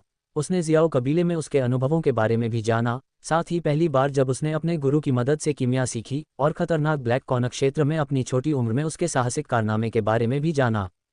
जियाओ यीजियान की आंखों में आकर्षण छिपा नहीं रह सका। जियाओ मिंग के अनुभव उसके लिए वाकई दिलचस्प थे, जिसकी तुलना में उसका जीवन बहुत नीरस था। इस छोटी सी अवधि में अपने सबसे अच्छे पल जियाओ मिंग, जियान और किंग लिन के साथ बिताना, जो अब उसकी छोटी बहन बन गई थी। जब भी वह बाद वाले के बारे में सोचती तो वह मीठी मुस्कान के बिना नहीं रह पाती। अगर उसका ये शरीर, जिससे उसे अतीत में घृणा होती थी, उसे अपने नए परिवार की रक्षा करने में मदद करता तो उसे एक शक्तिशाली जहर मास्टर बनने के लिए डराया जाने से कोई आपत्ति नहीं होती, भले ही इसका मतलब एक डॉक्टर के रूप में लोगों की जान बचाना छोड़ना हो। एक सुबह जियान आखिरकार है बोडोंग के स्टोर में वापस आ गई। जैसे ही जियान तंबू में दाखिल हुई, उसने जियाओ मिंग को देखा, जो जियाओ यीजियान को निर्देश दे रहा था, और तुरंत खुशी से पूछा, जियाओ मिंग, तुम एकांत से कब बाहर आए? जियाओ मिंग और जियाओ यीजियान ने अपनी हरकतें बंद कर दीं। जियाओ यीजियान को आगे बढ़ने और खुद आराम करने के लिए कहने के बाद जियाओ मिंग जियान के पास गया और उसके मुलायम गालों पर चुटकी ली। मैं कुछ दिन पहले ही एकांतवास से बाहर आया हूँ। मैंने तुमसे कहा था कि जियानेर और किंग लिन पर अच्छी नज़र रखो। अगर तुम समय समय पर दूर चले जाओ तो कोई बात नहीं, लेकिन तुम इस बार 1 महीने के लिए क्यों चले गए? क्या तुम अब भी वो औषधीय जड़ी बूटियां चाहते हो जिनका मैंने तुमसे वादा किया था? जियान के छोटे से चेहरे पर चुटकी लेते हुए जियाओ मिंग ने गंभीर होने का नाटक किया और कहा, तुमने जो गोलियां मेरे लिए पहले छोड़ी थीं, वे जल्द ही खत्म हो जाएंगी। ताकत बढ़ाने के लिए मैं सिर्फ और औषधीय जड़ी बूटियां लाने के लिए बाहर जा सकता हूं। क्योंकि जियाओ मिंग ने उसके चेहरे पर चुटकी ली, जियान के शब्द स्पष्ट थे। इसके अलावा यहाँ वो बूढ़ा स्नोमैन है। जियाओ यीजियान और किंग लिन को कुछ नहीं होगा। जियान के बहाने सुनकर जियाओ मिंग लगभग हंस पड़ा। उसने जियान को जो गोलियां दी थीं, वे बहुत ज्यादा थीं। अगर वह उन्हें नियमित रूप से खाती तो वह निश्चित रूप से उन्हें इतनी जल्दी खत्म नहीं करती। ये निश्चित रूप से इसलिए था क्योंकि जियान, जो बहुत ज्यादा खाने वाली थी, उन्हें खाने के लिए तरस रही थी और इसीलिए उसने उन्हें इतनी जल्दी खा लिया। हालांकि उसे पता था कि ऐसा ही है। जियाओ मिंग ने कुछ और नहीं कहा, उसने बस अपना सिर हिलाया और उसके गालों को छोड़ दिया। इसे भूल जाओ, मैं तुम्हारे साथ परेशान नहीं होऊंगा। हे, जियाओ मिंग, मुझे पता था कि तुम सबसे अच्छी हो।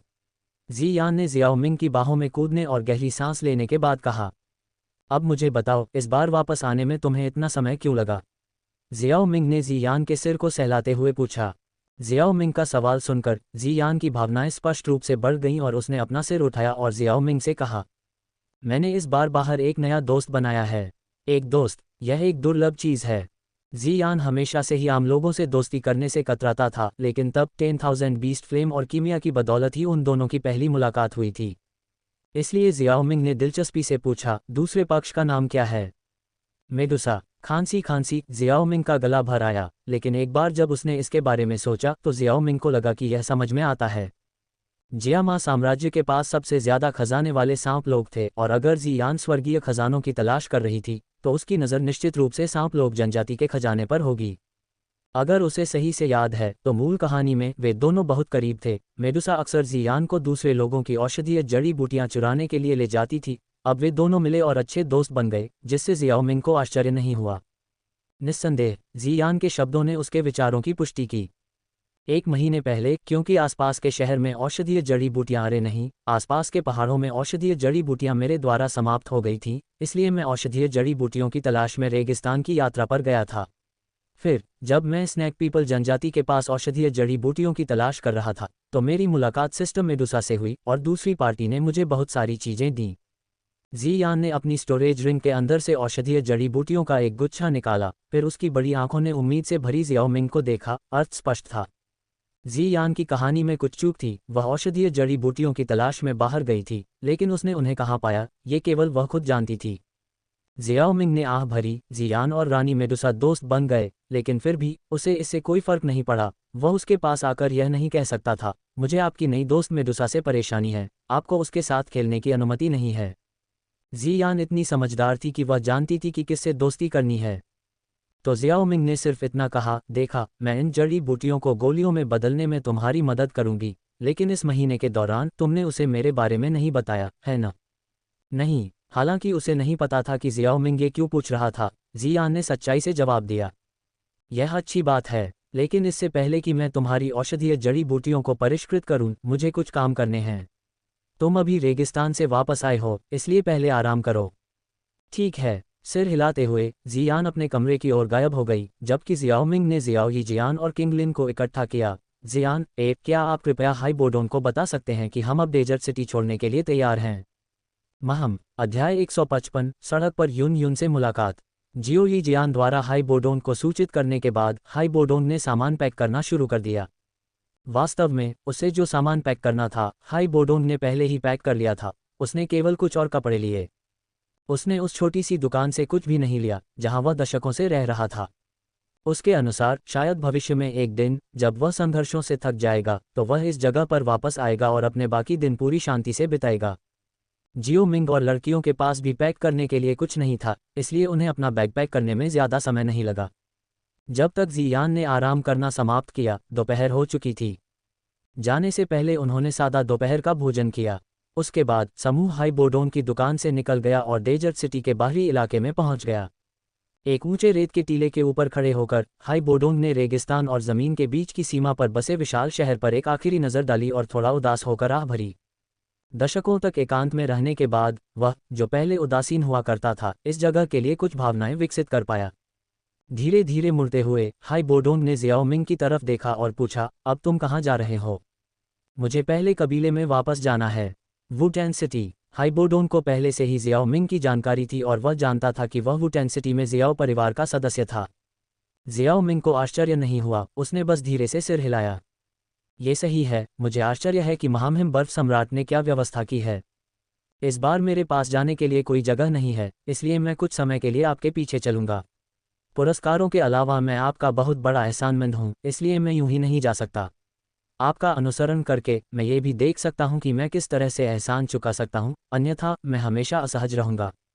हाई बोडोन ने भौहें सिकोड़ी और एक पल के लिए सोचा, फिर मुस्कुराते हुए कहा, वैसे वुटेन शहर में एक मीटर नीलामी घर होना चाहिए, है ना? वहाँ है। जियाओ मिंग ने अपना सिर हिलाया और कहा, यह अच्छा है। फिर जब समय आएगा तो मैं वुटेन सिटी में मीटर नीलामी घर के माध्यम से उस साथी मीटर टेंगशान से भी संपर्क कर सकता हूँ, ताकि शेष पुरस्कार आपको भेजे जा सकें। आप जो चाहें करने के लिए स्वतंत्र हैं। जियाओ मिंग ने मुस्कुराते हुए कहा। जियाओ मिंग को परवाह नहीं थी कि हाई बोडोन उसका पीछा करता है या नहीं, जब तक कि वह उसे वादा किए गए पुरस्कार भेजता है। हालांकि प्रवाह के साथ चलना और एक अतिरिक्त लड़ाकू रखना एक बुरा विचार नहीं था, वह वैसे भी रास्ते में नहीं आएगा। तो चलो, हमारी गति से मुझे लगता है कि हम 4 दिनों में वुटेन सिटी तक पहुंचने में सक्षम होंगे। हाई बोडोन मुस्कुराया क्योंकि उसके शरीर से एक हल्की ठंडी धुंध निकली, जो अंततः उसकी पीठ पर क्रिस्टलीय बर्फ के पंखों की एक जोड़ी में संघनित हो गई। जियाओ मिंग ने थोड़ा सिर हिलाया और अपनी पीठ के बीच एक हल्का सा झटका देकर चांदी पंख, जो है बोडोन के बर्फ के पंखों से बहुत बड़े थे, उसकी पीठ पर दिखाई दिए। है बोडोन की आंखें जियाओ मिंग की पीठ पर चांदी के पंखों पर थोड़ी अजीब नज़र से घूम रही थीं, और वह मदद नहीं कर सका, लेकिन पूछ रहा था, यह एक फ्लाइंग डू तकनीक होनी चाहिए, है ना? ये सही है। बोडोन ने अपने शब्दों पर कुछ आश्चर्य में अपने होठों को चटकाया। वह कोई बदमाश नहीं था जो नहीं जानता था कि वह किस बारे में बात कर रहा था। वह स्पष्ट रूप से जियाओ मिंग के पीछे इन पंखों की असाधारण प्रकृति को महसूस कर सकता था। जाहिर है, इन पंखों का डू सम्राट पर भी एक बड़ा प्रभाव था। वे कुछ हद तक गोल्ड गी संप्रदाय से स्वर्गीय हंस के 9 स्तरीय पंखों की तरह थे। जियाओ मिंग वास्तव में एक कीमियागर होने के योग्य था, वह इतना अमीर था कि उसके पास ये चीज़ें भी थीं, है बोडोंग ने ईर्ष्या से सोचा। जियाओ मिंग ने जियाओ ही जियान को इशारा किया, जो जियान और किंगलिन के साथ कुछ ही दूरी पर था। जियान, मैं इस बार तुम्हें ले जाऊंगा। जियान, किंगलिन को अपने साथ ले जाओ। इस तथ्य के अलावा कि वह और जियाओ ही जियान पहले से ही एक दूसरे से काफ़ी परिचित थे, जियाओ ही जियान के शरीर की सतह पर विषाक्त पदार्थ थे, इसलिए जियाओ मिंग ने इस व्यवस्था का फैसला किया। जियान और लड़कियों को स्वाभाविक रूप से कोई समस्या नहीं थी।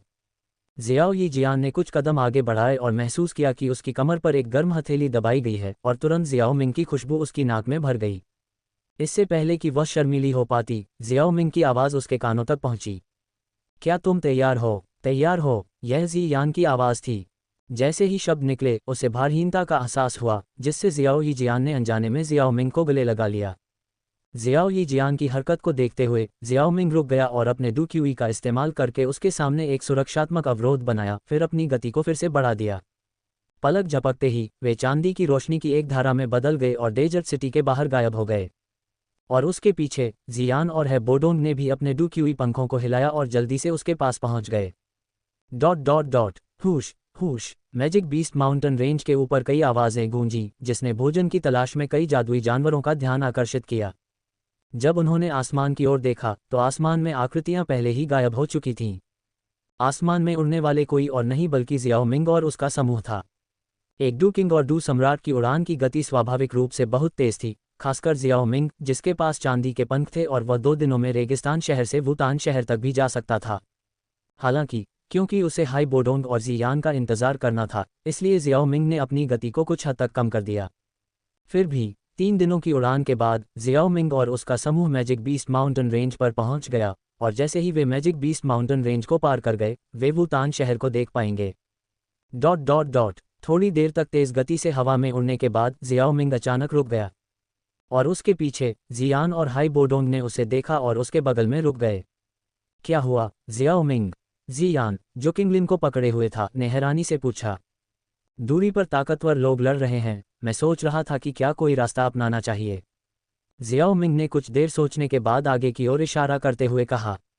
जियाओ मिंग जिस आकाश की ओर इशारा कर रहा था, उसमें बैंगनी और हरे रंग की एक सूक्ष्म असामान्य छाया थी। अगर कोई ध्यान न दे तो वह उसे नोटिस नहीं कर पाएगा। ओह, किसी को आपके द्वारा ताकतवर बताए जाने के लिए उसे कम से कम डू सम्राट क्षेत्र में होना चाहिए, है न? क्या जिया मा साम्राज्य में इतने सारे डू सम्राट हैं? हाई बोडोंग, जो उसके बगल में अपने ठंडे बर्फ के पंखों को हिला रहा था, ने दिलचस्पी से पूछा, ये जानते हुए कि जियाओ मिंग एक छठी श्रेणी का कीमियागर था जिसके पास मजबूत आत्मा शक्ति थी, उसे अपने फैसले में गलती नहीं करनी चाहिए। क्या ये वह बूढ़ा साथी जिया जिंग तियान हो सकता है जो जादुई जानवर पर्वत श्रृंखला के सर्वोच्च भगवान को घेर रहा है? नहीं, बैंगनी और हरा रंग, जिया जिंग तियान एक पृथ्वी विशेषता है डूहुआंग, यह मिस्टी क्लाउड संप्रदाय से कोई होना चाहिए। हाई बोडोंग का विश्लेषण बहुत सटीक था। जवाब में जियाओ मिंग ने केवल उसकी ओर देखा। वह पहले से ही पहचान चुका था कि दूरी में कौन थे। यून यून और एमेथिस्ट विंगलान किंग दोनों ही जियाओ मिंग के संपर्क में थे, और जियाओ मिंग ने पहले से ही उनकी आभा को याद कर लिया था। तो हाई बोडोंग का विश्लेषण सही था। बेशक जियामा साम्राज्य में केवल कुछ ही डू सम्राट थे, इसलिए अनुमान लगाना वास्तव में आसान था। अपना विश्लेषण व्यक्त करने के बाद हाई बोडोंग ने फिर से कहा, चलो कोई चक्कर नहीं लगाते, डू सम्राट स्तर पर लड़ाई बहुत दुर्लभ है, अगर हम पास से गुजरे तो हम मजा चूक जाएंगे। वैसे भी हमारे यहाँ 2 डू सम्राट और 1 डू राजा हैं, वे हमारे साथ खिलवाड़ करने की हिम्मत नहीं करेंगे, और इसके अलावा इसे लेने में काफ़ी लंबा समय लगता है। एक चक्कर, भले ही हम मौज मस्ती में शामिल न हों, हम सीधे उनके बीच से गुजर सकते हैं, वे कुछ भी करने की हिम्मत नहीं करेंगे। ठीक है जियाओ मिंग, मुझे याद है कि पिछली बार वहाँ छोटे शेर का घर था, हम उस छोटे शेर के घर पर जाने के लिए उनकी लड़ाई का फ़ायदा उठा सकते हैं। जियान शरारती ढंग से हंसा। यह असंभव नहीं है। जियाओ मिंग ने अपना सिर हिलाया।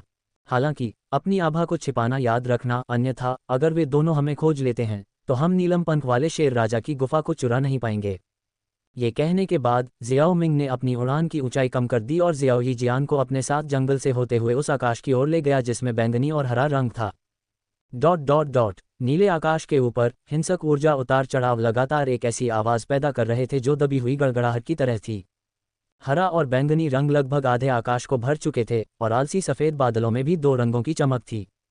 आसमान के ऊपर 7 या 8 मीटर लंबा एक जादुई जानवर बैंगनी क्रिस्टल की एक परत में ढका हुआ था, और जब दिन का उजाला चमकता था तो क्रिस्टल चमकते थे, एक चकाचौंध करने वाला दृश्य बना रहा था। विशाल जादुई जानवर शून्य में खड़ा था और आकाश से एक अदृश्य दबाव उतरा जो बहुत ही प्रभावशाली लग रहा था। हालांकि शेर के सिर के शीर्ष पर टूटे हुए ज्वाला लाल सर्पिल टिप वाले सींग ने उसके शाही आभा को आधे से कम कर दिया। ये जादुई जानवर नीलम पंख वाला शेर राजा था जिसका सींग पहले जियोमिंग ने तोड़ दिया था। नीलम पंख वाले शेर राजा के सामने यून खड़ी थी। उसने साधारण कपड़े पहने हुए थे जो उसके कामुक और नाजुक शरीर को ढंक रहे थे। उसने अपने हाथ में एक अजीब दिखने वाली लंबी तलवार पकड़ी हुई थी जो एक हरे रंग की चमक उत्सर्जित कर रही थी। उसके सफ़ेद बाल एक शानदार फीनिक्स आभूषण में इकट्ठे हुए थे और उसका सुंदर चेहरा शांत और निर्मल था। नीलम पंख वाले शेर राजा की दहाड़ पर्वत श्रृंखला में गूंज उठी। शेर की दहाड़ की आवाज पर उसके शरीर पर स्थित नीलम क्रिस्टल चमक उठा और पलक झपकते ही उसके शरीर से भयंकर बैंगनी लपटें फूट पड़ीं और बैंगनी लपटें धीरे धीरे मंथन करते हुए अंततः बैंगनी आग के एक विशाल स्तंभ में परिवर्तित हो गईं जो आकाश में ऊपर उठ गईं। नीलम पंख वाले शेर राजा के सिर के एक झटके से बैंगनी आग का विशाल स्तंभ सीधे यून की ओर उड़ गया। यून का हाथ ऊपर उठा और जैसे ही उसने अपनी हथेली उठाई एक छोटा हरा बवंडर अचानक आसमान में दिखाई दिया। पहले तो बवंडर केवल 2 मीटर लंबा था, लेकिन कुछ ही क्षणों के बाद बवंडर हवा के साथ बढ़ गया और पलक झपकते ही 1 दर्जन मीटर से अधिक ऊपर पहुंच गया। विशाल हरे रंग का बवंडर एक भयंकर सीटी वाली हवा के साथ नीलम पंख वाले शेर राजा की ओर बढ़ रहा था। जहां से बवंडर गुजरा नीचे का जंगल पीली मिट्टी का मैदान बन गया और कई जादुई जानवर उससे भाग गए। दोनों हमले बीच हवा में टकराए और उनके टकराने के क्षण में अंतरिक्ष लगभग शांत हो गया। धमाका! साफ आसमान में कहीं से एक गड़गड़ाहट की आवाज फूट पड़ी। तूफान और अग्निस्तंभ एक दूसरे से बुरी तरह टकराए, एक दूसरे के खिलाफ भयानक ऊर्जा को निर्ममता से छोड़ते हुए, और जहां दोनों मिले वहां अंतरिक्ष में हल्की लहरें उठती हुई प्रतीत हुईं। पेंग! कुछ मिनटों के गतिरोध के बाद तूफान और अग्निस्तंभ अंततः एक नीरस ध्वनि के साथ ढह गए जो पर्वत श्रृंखला में गूंज उठी क्योंकि उनकी ऊर्जा समाप्त हो गई थी। जब तूफान और अग्निस्तंभ विलीन हो गए तो उसके पीछे यून के हरे पंख कंपन करने लगे और उसका शरीर प्रकाश की किरण में बदल गया जो तुरंत अशांत क्षेत्र को पार कर गया और नीलम पंख वाले शेर राजा के पीछे दिखाई दिया। उसके हाथ में अजीब लंबी तलवार तेजी से चली और तलवार की नोक पर एक पवन ब्लेड बना जो तेज गति से घूम रहा था, जैसे कि बाहर की तरफ एक ब्लेड वाला हरा गोला। डिंग डिंग! पवन ब्लेड वाली लंबी तलवार ने नीलम पंख वाले शेर राजा के शरीर की सतह पर वार किया और हवा में तीखी आवाजों की एक श्रृंखला गूंज उठी। हालांकि तलवार के बिजली के वार से बैंगनी क्रिस्टल परत पर केवल सफ़ेद निशान रह गए और सफ़ेद निशान पूरी तरह से गायब होने से पहले केवल एक क्षण के लिए ही मौजूद रहे। अपने प्रतिद्वंद्वी के साधारण हमले से बेखबर नीलम पंख वाले शेर राजा ने अपना सिर घुमाया और उसके सिर के ऊपर लाल सर्पिल टिप वाले सींग से आधा मीटर मोटी एक विशाल बैंगनी लौ निकली। ज्वलंत बैंगनी लौ ने यून की भौहों को सिकोड़ दिया और उसके हाथ ने एक अजीब सी हाथ की मुहर बना ली और उसके शरीर के सामने एक हिंसक हरी हवा बही जिसने तुरंत सीटी बजाई और विशाल बैंगनी लौ को विक्षेपित कर दिया। ऊपर यून और नीलम पंख वाले शेर राजा आगे पीछे चले गए। एक हरी रोशनी और एक बैंगनी रोशनी एक दूसरे से भयंकर रूप से टकरा रही थी। जहां दोनों लड़ रहे थे वहां से कुछ ही दूरी पर एक पर्वत श्रृंखला थी और पर्वत श्रृंखला के शीर्ष पर पेड़ की शाखाओं की आड़ में एक बड़ी गुफा का प्रवेश द्वार छिपा हुआ था। गुफा के प्रवेश द्वार पर जियाओ मिंग और उसके समूह की आकृतियां चुपचाप दिखाई दीं। ये वह जगह है, जी यान ने मुस्कुराते हुए कहा जब वह अपने सामने गुफा के प्रवेश द्वार को देख रही थी और अपनी बात समाप्त करने के बाद वह गुफा की ओर चलने के लिए इंतजार नहीं कर सकती थी। मैजिक बीस्ट माउंटेन रेंज के सर्वोच्च भगवान के रूप में एमेथिस्ट विंग लायन किंग की मांद के बाहर स्वाभाविक रूप से मिनियन पहरा दे रहे थे। हालांकि ये जादुई जानवर जो अधिकतम चौथे रैंक के थे जी यान के सामने पंचिंग बैग के रूप में भी योग्य नहीं थे। क्योंकि जी यान एक प्राचीन शून्य ड्रैगन थी इसलिए उसे कुछ भी करने की जरूरत नहीं थी, केवल अपनी आभा पर भरोसा करके वह उन्हें मौत के घाट उतार सकती थी। इसलिए जी यान ने बिना किसी परेशानी के जियाओ मिंग और लड़कियों को गुफा में ले जाया। जब वे गुफा में दाखिल हुए तो गुफा में रोशनी उतनी मंद नहीं थी जितनी उन्होंने कल्पना की थी और आसपास की पहाड़ी दीवारों के ऊपर कभी कभी बैंगनी क्रिस्टल ब्लॉक लगे हुए थे। ये क्रिस्टल ब्लॉक गुफा के प्राकृतिक उत्पाद थे और मानव दुनिया में ये बैंगनी क्रिस्टल ब्लॉक एक बेशकीमती सजावटी वस्तु थे जिनकी कीमत बहुत अधिक थी। गहरी और विशाल गुफा का आंतरिक भाग इन बैंगनी क्रिस्टल ब्लॉकों से सुसज्जित था और यह बेहद खूबसूरत था। हे ये शेर भी जानता है कि कैसे खुद का आनंद लेना है। हाइबोडोंग ने सुंदर गुफा को देखा और आह भरते हुए कहा। उच्च श्रेणी के जादुई जानवर 5वीं श्रेणी पर पहुंचने के बाद सामान्य लोगों से अलग नहीं होते, जियाओ मिंग ने बेपरवाही से उत्तर दिया। समूह ने लंबी गुफा के रास्ते को पार किया और थोड़ी देर बाद उनके सामने रास्ते पर 2 कांटे दिखाई दिए। दाहिनी ओर वाला खाली था, जबकि बाईं ओर एक छोटा नीलम पंख वाला शेर बाएं से दाएं देख रहा था। अचानक छोटे नीलम पंख वाले शेर ने जियाओ मिंग और उसके समूह को देखा। जब उसने देखा कि एक इंसान ने उसके इलाके में घुसने की हिम्मत की है, तो छोटे नीलम पंख वाले शेर की आंखें अचानक से उभर हो गईं, लेकिन जब उसने स्पष्ट रूप से देखा कि भीड़ में जियान है, तो उसकी आंखों में भयंकर नज़र जल्दी ही डर की नज़र में बदल गई। एक कराह के साथ छोटे नीलम पंख वाले शेर ने भागने की कोशिश की। रुको, जियान ने एक आदेश दिया और मूल छोटे नीलम पंख वाले शेर की चाल अचानक रुक गई। क्या हो रहा है यहाँ पर? क्या तुम जादुई जानवरों को भी नियंत्रित कर सकते हो? जियान के बगल में बैठी जियाओ यीजियान ने कुछ जिज्ञासा से पूछा। उसने कहा, अब तक जियाओ यीजियान वास्तव में नहीं जानती थी कि जियान का मूल शरीर एक जादुई जानवर था। उसने केवल यही सोचा था कि जियान एक बहुत ही प्रतिभाशाली मानव लड़की थी। हालांकि उसने वास्तव में यह नहीं सोचा था कि दोपहर के भोजन के लिए कच्ची औषधीय जड़ी बूटियां खाने वाली एक मानव लड़की कोई बहुत सामान्य बात नहीं थी। ईमानदारी से कहूँ तो जियाओ मिंग के बगल में कोई भी सामान्य नहीं था, जिसमें वह भी शामिल थी, इसलिए उसे भी दोषी नहीं ठहराया जा सकता था। मैंने पिछली बार इस छोटे शेर को सबक सिखाया था, जियान ने छोटे नीलम पंख वाले शेर के पास जाने और आदेश देने से पहले कहा। हमें अपने खजाने में ले चलो। जियान के आदेश के तहत, हालांकि छोटा नीलम पंख वाला शेर बहुत अनिच्छुक था, फिर भी वह उन्हें एक गुफा में ले गया जो नीलम पत्थरों से भरी हुई थी। गुफा के केंद्र में नीलम पत्थरों का एक मंच था। दहाड़। मंच की ओर 2 बार दहाड़ने के बाद छोटा नीलम पंख वाला शेर थोड़ा उदास दिखाई दिया, क्योंकि वह कोने में जाकर बैठ गया। उसने सीधे उन मनुष्यों की ओर आंख मूंद ली जो उसके घर पर हमला करने आए थे।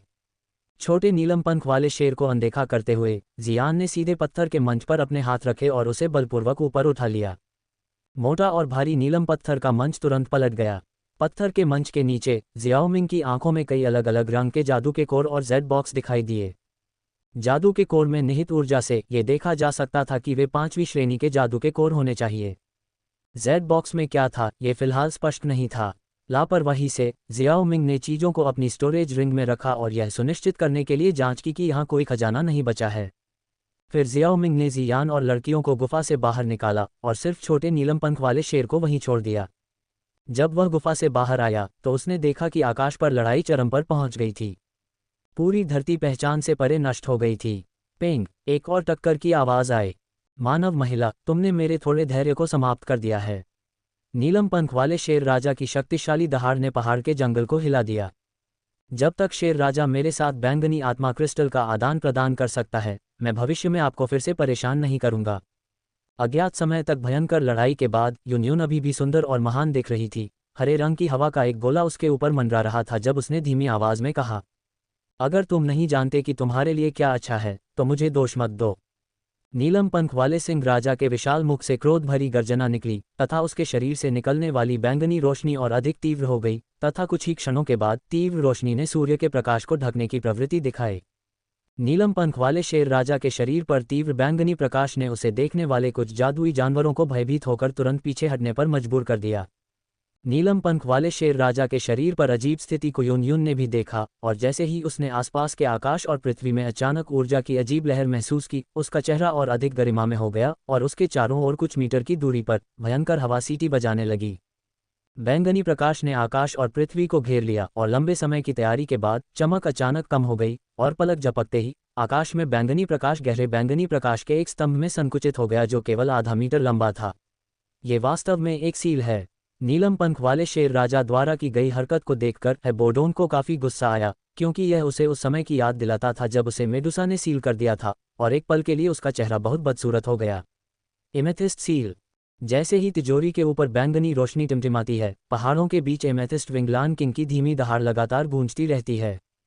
जैसे ही शब्द गिरते हैं, आकाश में गहरे बैंगनी प्रकाश का खंभा बिजली की तरह चमकता है। प्रकाश के खंभे की गति इतनी भयानक होती है कि यह लगभग एक फ्लैश की तरह होता है। इसे यूं के सामने आने में बस एक पल लगा। उग्र पवन आत्मा सीलिंग सरनी। एक चिल्लाहट के साथ यूं के सामने का स्थान थोड़ा सा हिल गया और अनगिनत गहरे हरे रंग की हवा की धारें, जो 3 मीटर से अधिक आकार की थीं, हवा से चमक उठीं और फिर एक दूसरे से उलझ गईं, जिससे एक भयंकर चक्रवात बन गया जिसमें तेज हवाएं तेज गति से बाहर निकल रही थीं। धमाका। जहां भी बैंगनी प्रकाश का खंभा और हवा की धारों का चक्रवात गुजरा, अंतरिक्ष थोड़ा विकृत हो गया और एक पल में वे भयानक बल के साथ जोर से टकराए। जैसे ही बैंगनी प्रकाश स्तंभ और पवन ब्लेड चक्रवात टकराए, ब्लेड चक्रवात स्पष्ट रूप से नुकसान में आ गया और कुछ ही क्षणों में ब्लेड चक्रवात आग में बदल गया, जबकि बैंगनी प्रकाश स्तंभ केवल थोड़ा अंधेरा हो गया। ब्लेड साइक्लोन को नष्ट करने के बाद बैंगनी प्रकाश स्तंभ ने यूनियन द्वारा लगाए गए दर्जनों विंडशील्ड को भेद दिया और एक विनाशकारी इशारे के साथ उसके शरीर की ओर निकल गया। अत्यधिक पवन पतन नरसंहार। जैसे ही वह प्रकाश के बैंगनी स्तंभ से टकराए, यूनियन के हाथ में अजीब लंबी तलवार भयंकर रूप से कांपने लगी और एक गहरा प्रकाश इतना छोटा कि यह लगभग एक अंगूठे के आकार का था, तुरंत बाहर निकल आया। जैसे ही प्रकाश दिखाई दिया, अंतरिक्ष कई बार कांप उठा। प्रकाश नीलम पंख वाले शेर राजा के सिर की ओर बढ़ा और चौंक कर नीलम पंख वाले शेर राजा ने अपना सिर थोड़ा नीचे किया और प्रकाश उसकी दाहिनी आंख से होते हुए उसके मस्तिष्क के निचले दाहिने हिस्से से बाहर निकल गया। नीलम पंख वाले शेर राजा को इस प्रहार से तेज दर्द महसूस हुआ और एक हिंसक शेर की दहाड़ गूंजी। एक गहरी बैंगनी ध्वनि तरंग अचानक उसके खुले मुंह से फैल गई। जब ध्वनि तरंग फैली तो यून के चारों ओर बची हुई हरे रंग की दुखी हुई जल्दी से बुझ गई, जबकि यून जो ध्वनि तरंग हमले का लक्ष्य था, ने एक घुरघुराहट की और जमीन पर गिर गया। इस हमले के बाद आकाश में नीलम पंख वाले शेर राजा का रुख भी अस्थिर हो गया। कुछ देर तक टिके रहने के संघर्ष के बाद उसकी पीठ पर लगे पंख फड़फड़ाना बंद हो गए और अंत में उसका विशाल शरीर एक खटपट के साथ जमीन पर जंगल में जा गिरा। वे दोनों हार गए, क्या वे एक साथ मर गए? बोडोंग ने परिणाम को थोड़ा आश्चर्य से देखा, उसका बूढ़ा चेहरा आश्चर्य से भरा हुआ था। किसी को ये जानना था कि एक डू सम्राट के स्तर पर यदि ताकत में अंतर बहुत बड़ा नहीं था, अगर उनमें से कोई भी भागना चाहता था तो दूसरा उसे बिल्कुल भी नहीं रोक पाएगा। आमतौर पर जीवन और मृत्यु के विवाद के अलावा हर कोई इतनी हताश होकर नहीं लड़ता। यून और एमेथिस्ट विंग लायन किंग जैसी स्थिति वाकई दुर्लभ है। आखिरकार मैजिक बीस्ट माउंटेन रेंज का खतरा अभी भी है। इस तरह से लड़ने से दोनों पक्ष, भले ही वे मरे नहीं, लालची जादुई जानवरों के लिए भोजन बन जाएंगे। ये दोनों मरे नहीं हैं, लेकिन वे लगभग वहां हैं। अपनी आत्मा की शक्ति को अपने माथे से उभारने और थोड़ी देर तक जांचने के बाद जियोमिंग ने धीरे से कहा। उसकी धारणा में नीलम पंख वाले शेर राजा और यून की आभा दोनों बहुत कमजोर थे। तो अब हम क्या करें? बोडोंग ने जियोमिंग से पूछा। अब जब दो शक्तिशाली डू सम्राट उनके सामने पराजित हो गए, तो क्या उन्हें मारना, उन्हें बचाना या उन्हें अनदेखा करना बेहतर था? जियाओ यी जियान और किंगलिन ने भी जियोमिंग की ओर देखा। जियान उदासीन थी, उसने कभी अप्रासंगिक लोगों की परवाह नहीं की थी। बोडोंग को देखने के बाद जियोमिंग ने एक पल की चुप्पी के बाद कहा, वह महिला डू सम्राट यून है, मिस्टी क्लाउड संप्रदाय की संप्रदाय नेता। अगर हम उसे बचा लेते हैं तो मिस्टी क्लाउड संप्रदाय हमारा बहुत बड़ा एहसानमंद होगा। जियान, उसे उठाओ। हम। जियान ने सिर हिलाया और उसके पंख उसके पीछे उभरे और उसकी ओर उड़ गए जहां यून उतरा था। जहां तक नीलम पंख वाले शेर राजा की बात है, जियाओमिंग ने अपने बगल में खड़े किंगलिन और जियाओ यी जियान को देखा और कहा, मेरे पास एक सवारी की कमी है, इसलिए मैं महामहिम को उसे लाने के लिए परेशान करूंगा। उसके शब्दों पर बोडोंग के मुंह के कोने फड़क उठे। क्या जियाओमिंग उसके साथ नौकर की तरह व्यवहार कर रहा था? उसे खुद ही सवारी लेकर आना चाहिए। भरते हुए अवाक बोडोंग ने मना नहीं किया और अपने दो पंखों के साथ सीधे उस जगह की ओर उड़ गया जहां नीलम पंख वाले शेर राजा थे। जब उसने बोडोंग को जाते हुए देखा तो जियाओमिंग को पता था कि बोडोंग क्या सोच रहा था, लेकिन उसे परवाह नहीं थी। उसे किसने कहा कि वह एक कीमियागर से कर्ज में डूब जाए? इसके अलावा जियाओमिंग ने ऐसा सिर्फ उसे चिढ़ाने के लिए नहीं किया था, वह जियाओ यी जियान और किंगलिन की सुरक्षा के बारे में भी चिंतित था। अगर वह शेर पूरी तरह से अक्षम नहीं होता और उन पर हमला करने का फैसला करता, तो क्या वह उन्हें बिना किसी कारण के खतरे में नहीं डालता? बोडोंग से दूर देखते हुए जियाओमिंग के मुंह के कोने पर मुस्कान आ गई।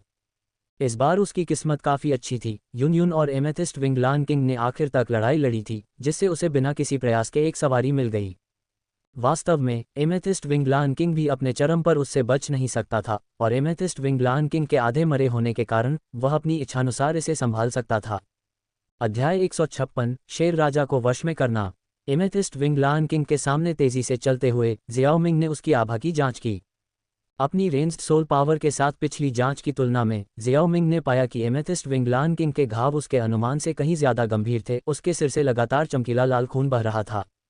अगर ये तथ्य न होता कि एमेथिस्ट विंग लायन किंग एक जादुई जानवर था और बहुत मजबूत था और वार के प्रति प्रतिरोधी था, तो कोई डर सकता है कि वह बहुत पहले ही मर गया होता।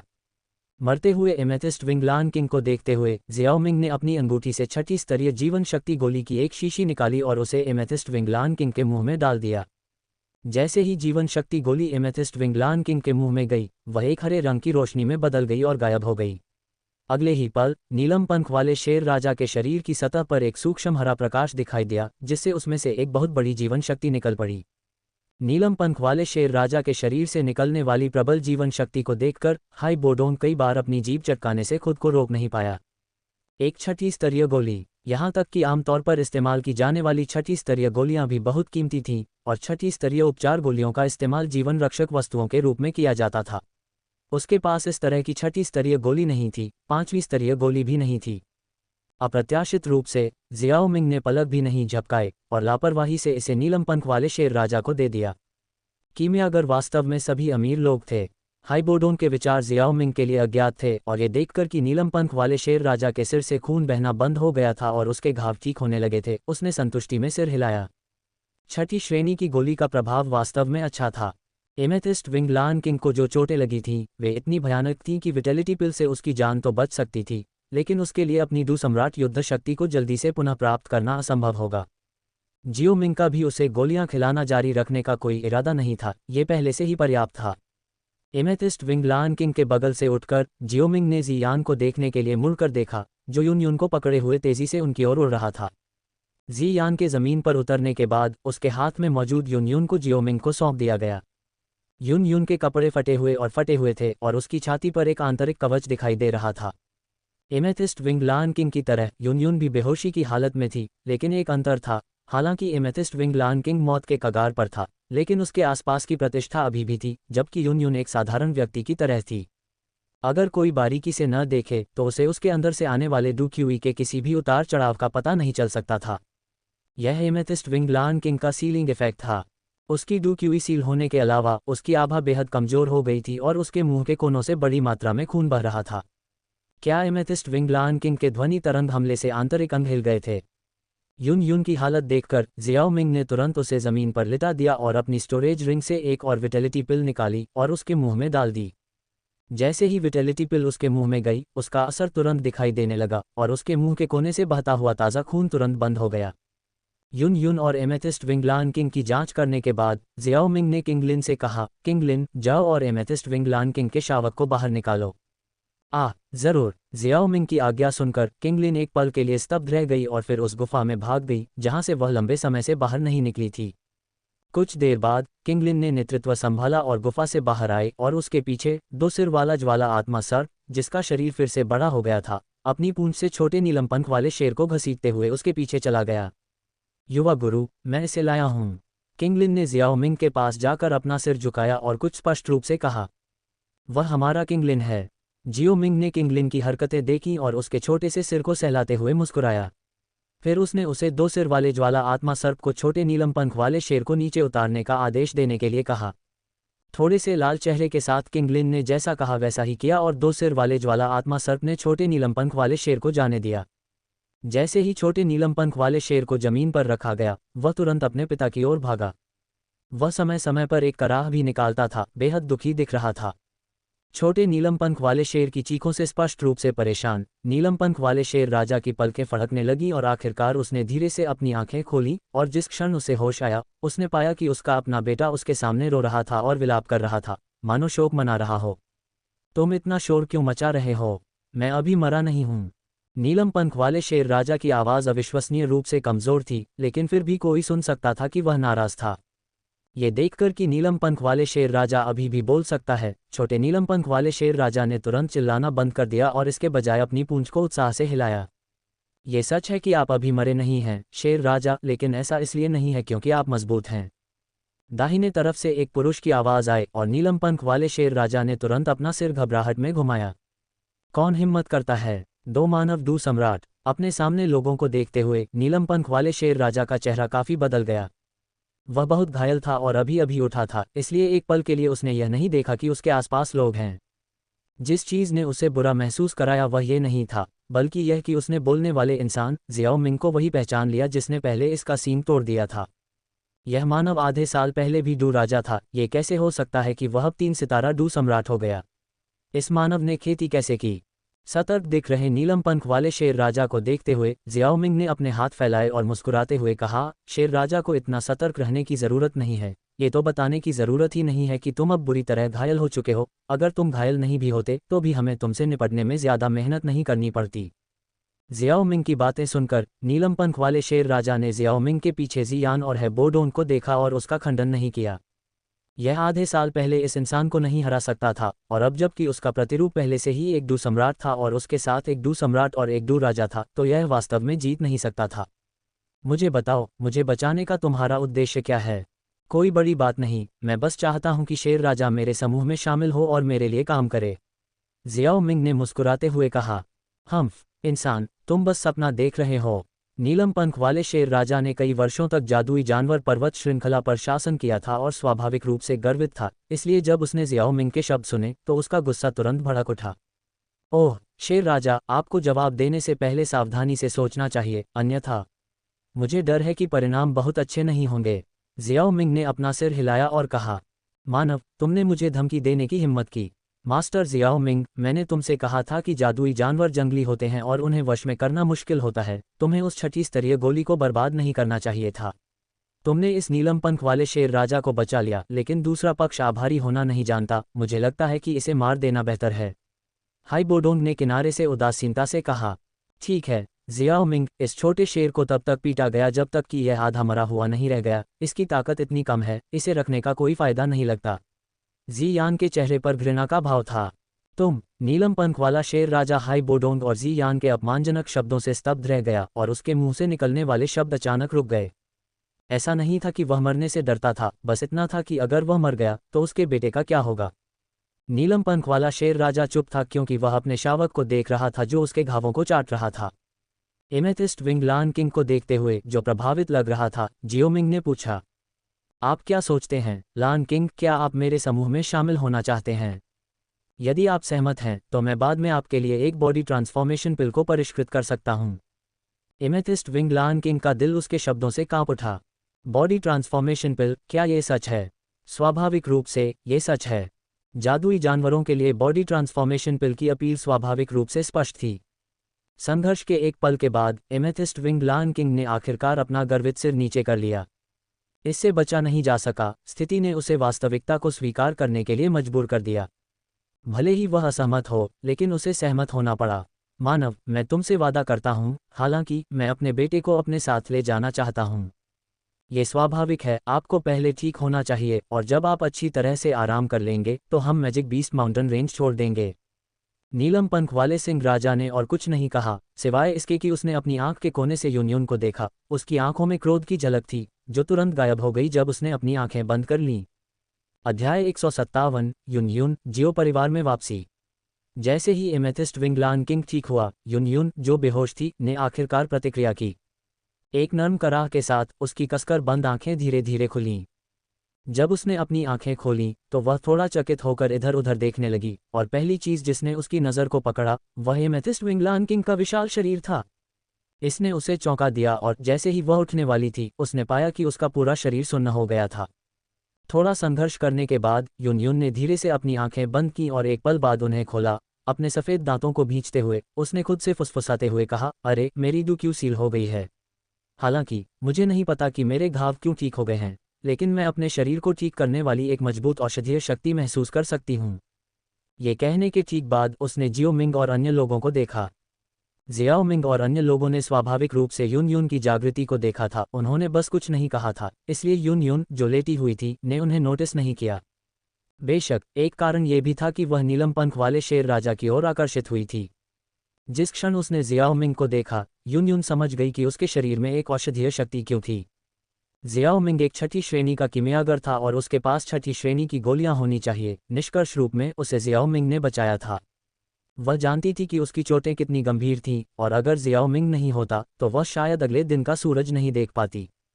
ये सोचते हुए यून ने अपना सिर झुकाया और पास ही में जियाओ मिंग की सुंदर आकृति को देखा। उसकी निगाहें कृतज्ञता से भरी हुई थीं क्योंकि उसने धीरे से कहा, यून इस बार मेरी मदद करने के लिए मास्टर जियाओ मिंग को धन्यवाद देना चाहती है। यून की बातें सुनकर जियाओ मिंग उसके पास गया और उसके सामने बैठ गया। विनम्र होने की कोई ज़रूरत नहीं है संप्रदाय नेता यून, ये सिर्फ एक संयोग है। अंत में यह अभी भी तुम्हारा सौभाग्य है, क्या तुम्हें ऐसा नहीं लगता? युन युन ने स्वाभाविक रूप से उसकी बातों को गंभीरता से नहीं लिया। वह कृतज्ञतापूर्वक कहती रही, मास्टर जियाओमिंग मजाक कर रहे हैं, इस बार आपने मेरी जान बचाई, मैं इसे गंभीरता से कैसे नहीं ले सकती। जियाओमिंग ने हल्के से ठहाका लगाया और इस विषय पर आगे नहीं बढ़ी। आखिरकार इस बार वह युन युन को बचा रहा था ताकि वह उसका एहसान मान ले। बस 1 या 2 पल के लिए विनम्र होना ही काफ़ी था। संप्रदाय नेता युन, इस बार आपने एमेथिस्ट विंग लन किंग के खिलाफ लड़ाई लड़ी और आपके 5 सबसे महत्वपूर्ण आंतरिक अंग गंभीर रूप से घायल हो गए। साथ ही आपकी डुक्यूई भी सील कर दी गई। हालांकि मैंने आपको 6ठी स्तरीय गोली से बचाया, फिर भी आपको पूरी तरह से ठीक होने में कुछ दिन लगेंगे। इसलिए अगर मैं इतनी हिम्मत कर सकती हूँ तो मैं आपको इन कुछ दिनों के लिए अपने पास रखूंगी। धन्यवाद मास्टर, मैं कुछ समय के लिए आपकी देखभाल में रहूंगी। युन युन को धन्यवाद के शब्द कहते रहने में कोई परेशानी नहीं थी। हालांकि उन्हें बार बार दोहराना बेकार था, लेकिन व्यवहारिक कार्यों से इसे साबित करना जरूरी था। जियाओमिंग ने अपना सिर हिलाया, फिर खड़ा हुआ और एमेथिस्ट विंग लन किंग से पूछा, जिसने पहले दोनों के बीच बातचीत के दौरान अपनी आंखें खोली थीं। तुम्हारी रिकवरी कैसी है? क्या तुम उड़ सकते हो? तुम्हारी गोली के औषधीय प्रभाव बहुत मजबूत हैं, स्वाभाविक रूप से उड़ना कोई समस्या नहीं है।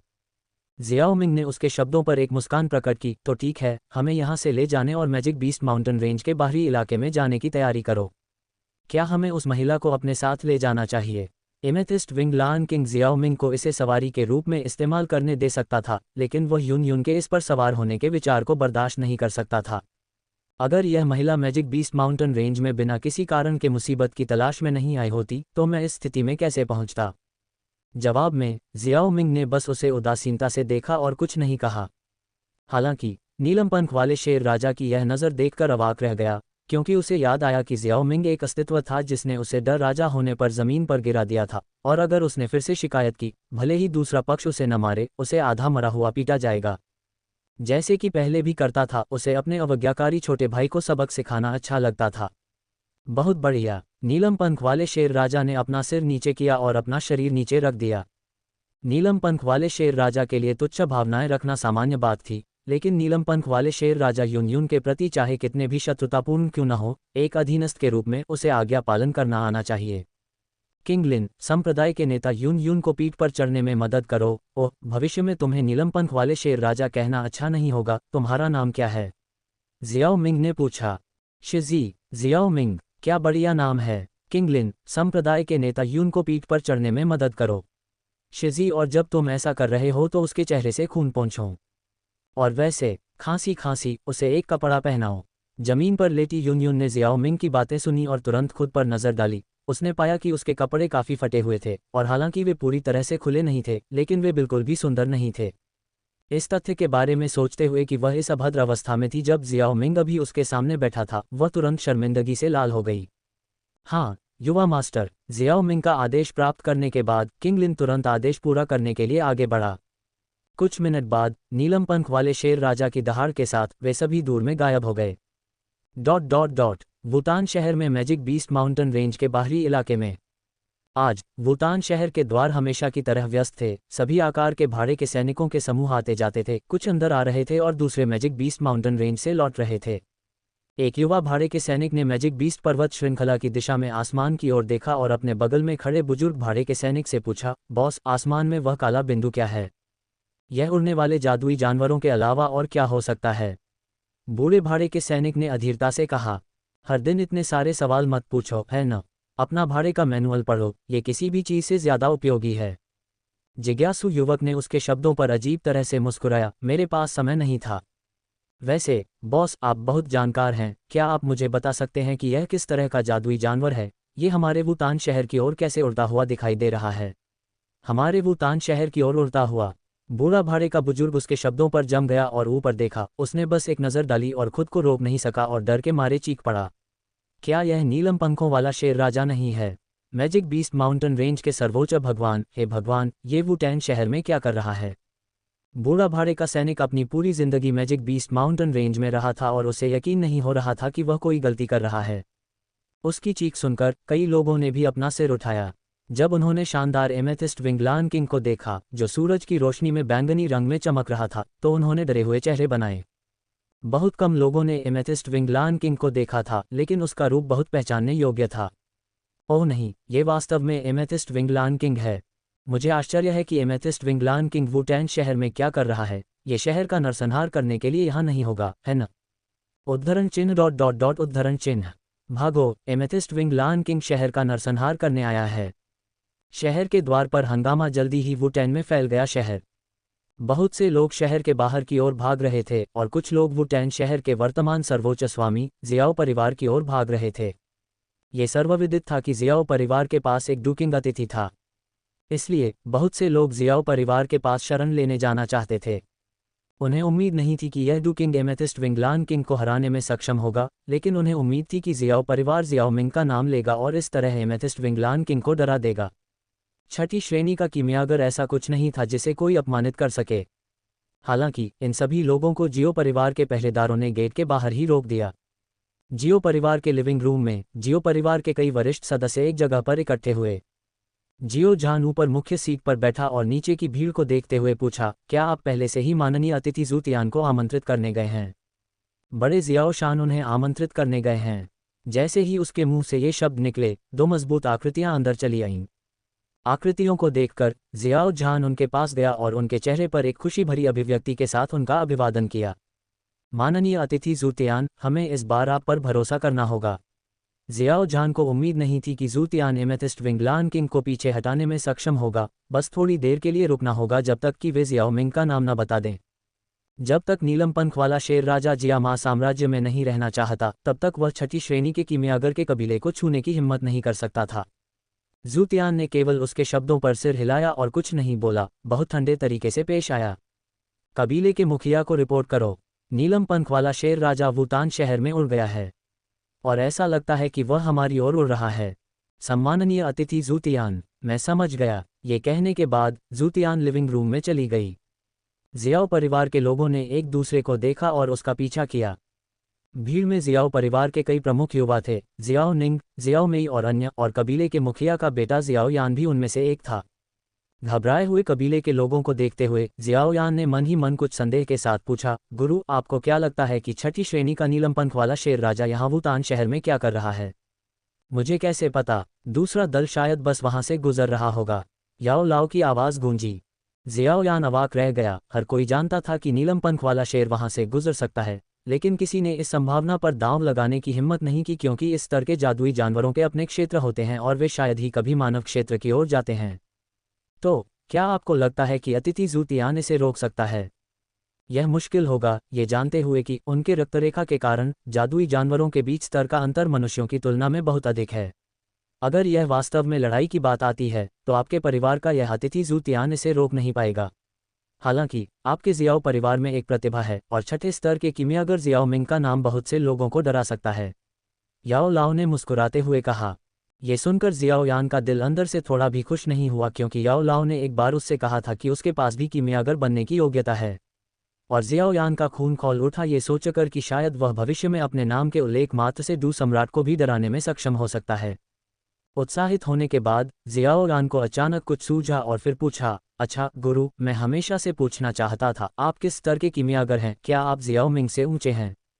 Xiao Ming. याओ लाओ ने उसकी बातों पर बेपरवाही से मुस्कुराते हुए गर्व से कहा, हालांकि आपका ये चचेरा भाई निश्चित रूप से बहुत प्रतिभाशाली है और इतनी कम उम्र में यह उपलब्धि हासिल करने के लिए उसे बहुत प्रभावशाली कहा जा सकता है, लेकिन उसकी वर्तमान कीमिया कौशल मेरे सामने कुछ भी नहीं है।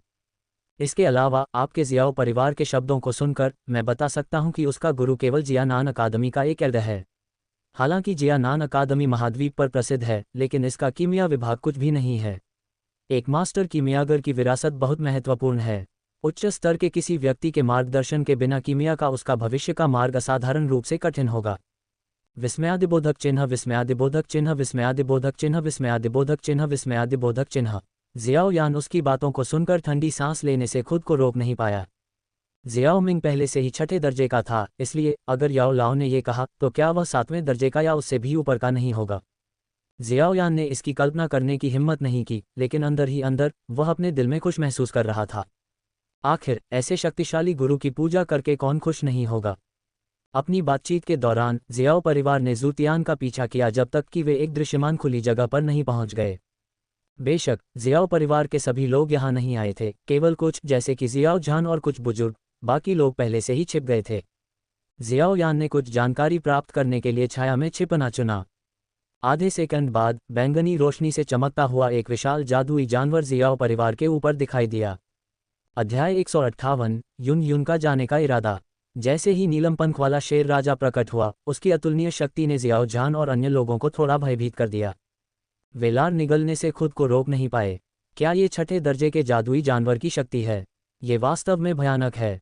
अंधेरे में जियाओ यान ने भीड़ की ओर उड़ते हुए नीलम पंख वाले शेर राजा को देखा और थोड़ा भयभीत भी हुआ। ऐसा लगता है कि यह नीलम पंख वाला शेर राजा आपके जियाओ कबीले को परेशान करने नहीं आया है। आपको कैसे पता, मास्टर? जियाओ यान उसके शब्दों पर थोड़ा उलझन में था। अगर वह परेशानी की तलाश में नहीं था तो जियाओ कबीले पर क्यों रुका था? ऐसा नहीं हो सकता कि वह यहाँ मेहमान बनकर आया हो, है न?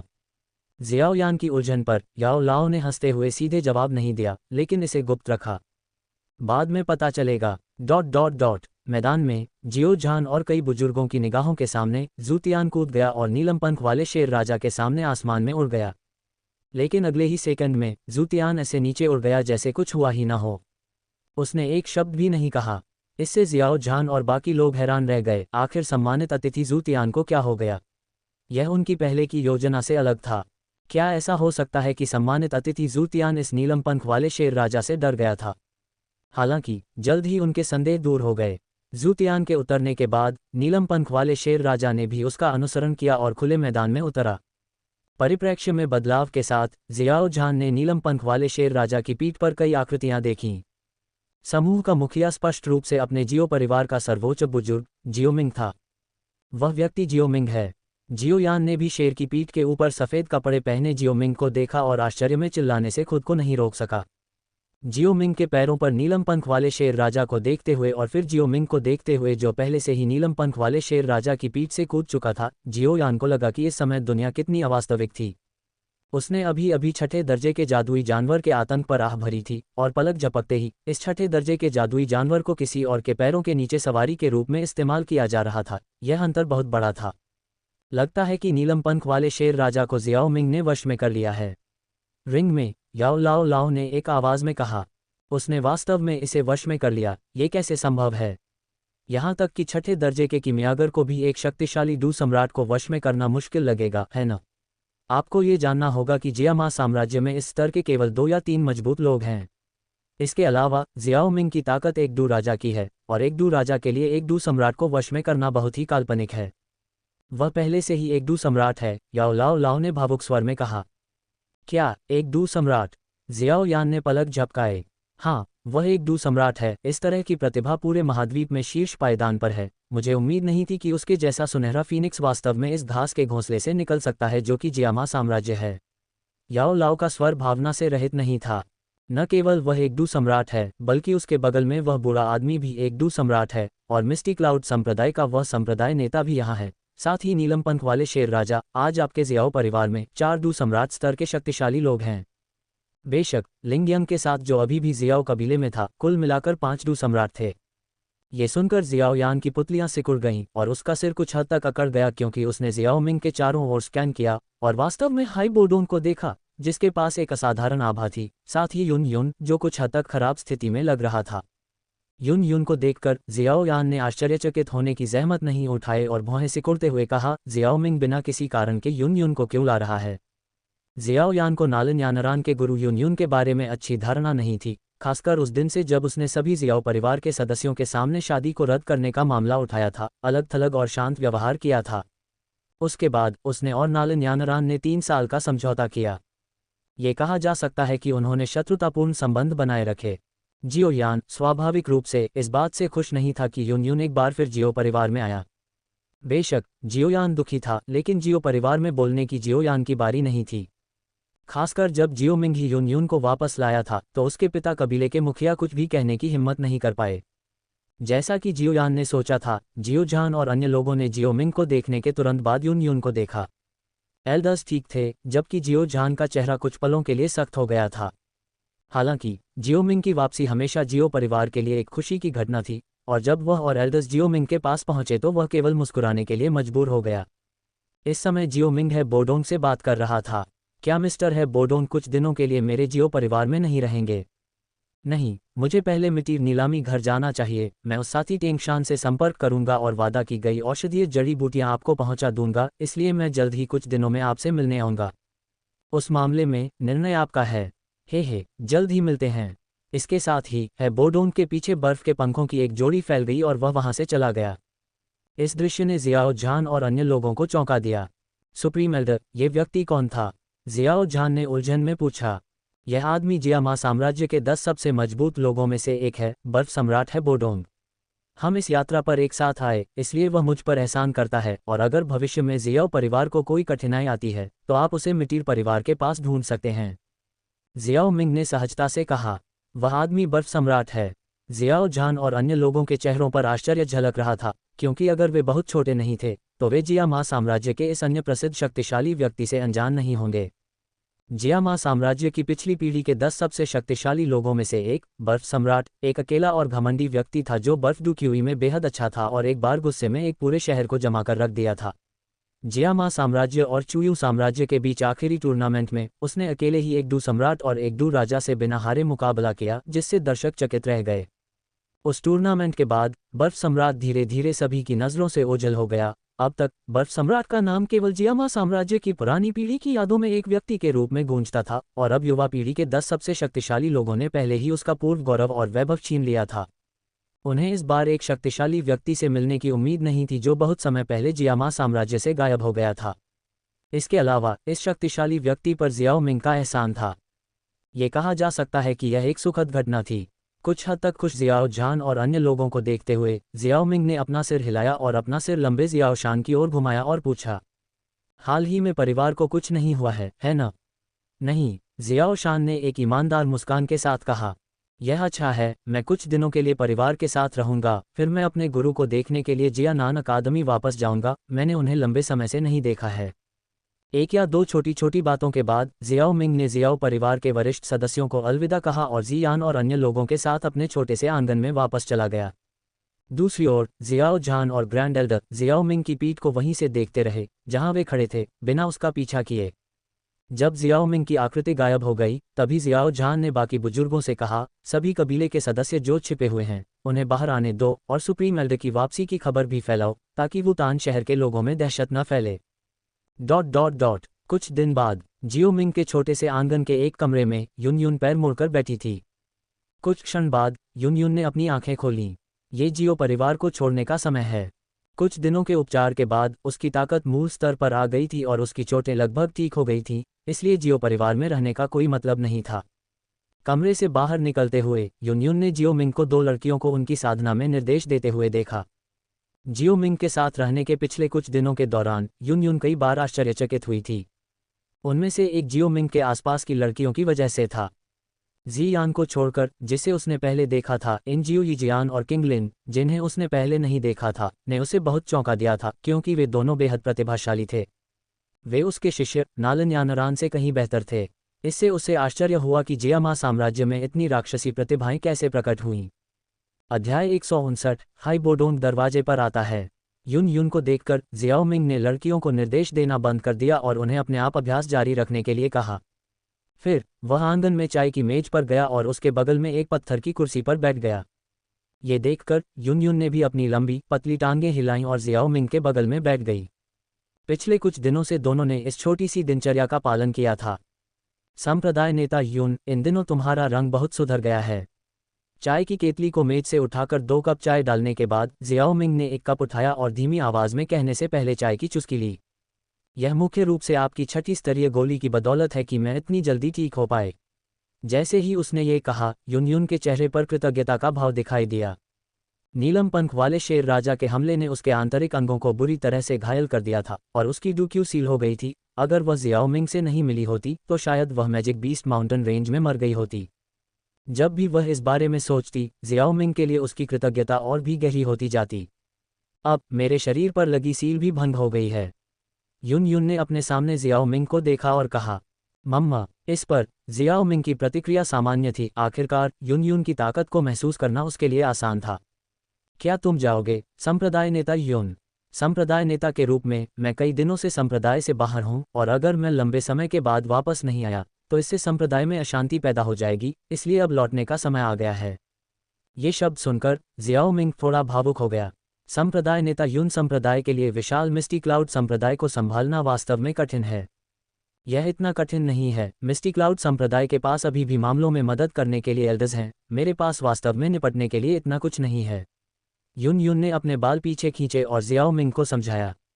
मिस्टी क्लाउड संप्रदाय के मामलों को कई क्षेत्रों में विभाजित किया गया था, जिनमें से अधिकांश को एल्डर्स द्वारा संभाला जाता था, इसलिए उसे केवल सामान्य दिशा को समझने की आवश्यकता थी, जो वास्तव में कठिन नहीं था। जियाओ मिंग ने इस पर केवल सिर हिलाया और पूछने के लिए मुड़ा, संप्रदाय नेता युन कब जाने का इरादा रखते हैं? थोड़ी देर बाद। ओह, तो मुझे आशा है कि आपकी यात्रा सुचारू रूप से गुजरेगी। थोड़ी देर प्रतीक्षा करने के बाद युन युन को देखते हुए, जो अभी भी उसके सामने था, बोलने में थोड़ा झिझकते हुए जियाओ मिंग ने कुछ अजीब तरीके से पूछा, संप्रदाय नेता युन, क्या कुछ कहना मुश्किल है? एक पल की चुप्पी के बाद युन युन ने फिर भी कहा, मैं एमेथिस्ट विंग लान किंग के साथ एक आइटम का आदान प्रदान करना चाहता हूँ। मुझे आश्चर्य है कि क्या आप इसे मास्टर जियाओ मिंग कह सकते हैं। आप जो आदान प्रदान करना चाहते हैं वह बैंगनी आत्मा क्रिस्टल है न? आप कैसे जानते हैं? जैसे ही उसने ये शब्द कहे, युन युन को पता चल गया कि उसने एक बेवकूफ़ सवाल पूछा है। जियाओ मिंग पहले ही समय पर उसे बचाने में सक्षम था, इसलिए यह संभावना थी कि वह पहले से ही मौजूद था और उसने एमेथिस्ट विंग लान किंग के साथ उसकी बातचीत सुनी थी। बेशक ये भी संभव था कि एमेथिस्ट विंग लान किंग ने पिछले कुछ दिनों में उसे बताया था।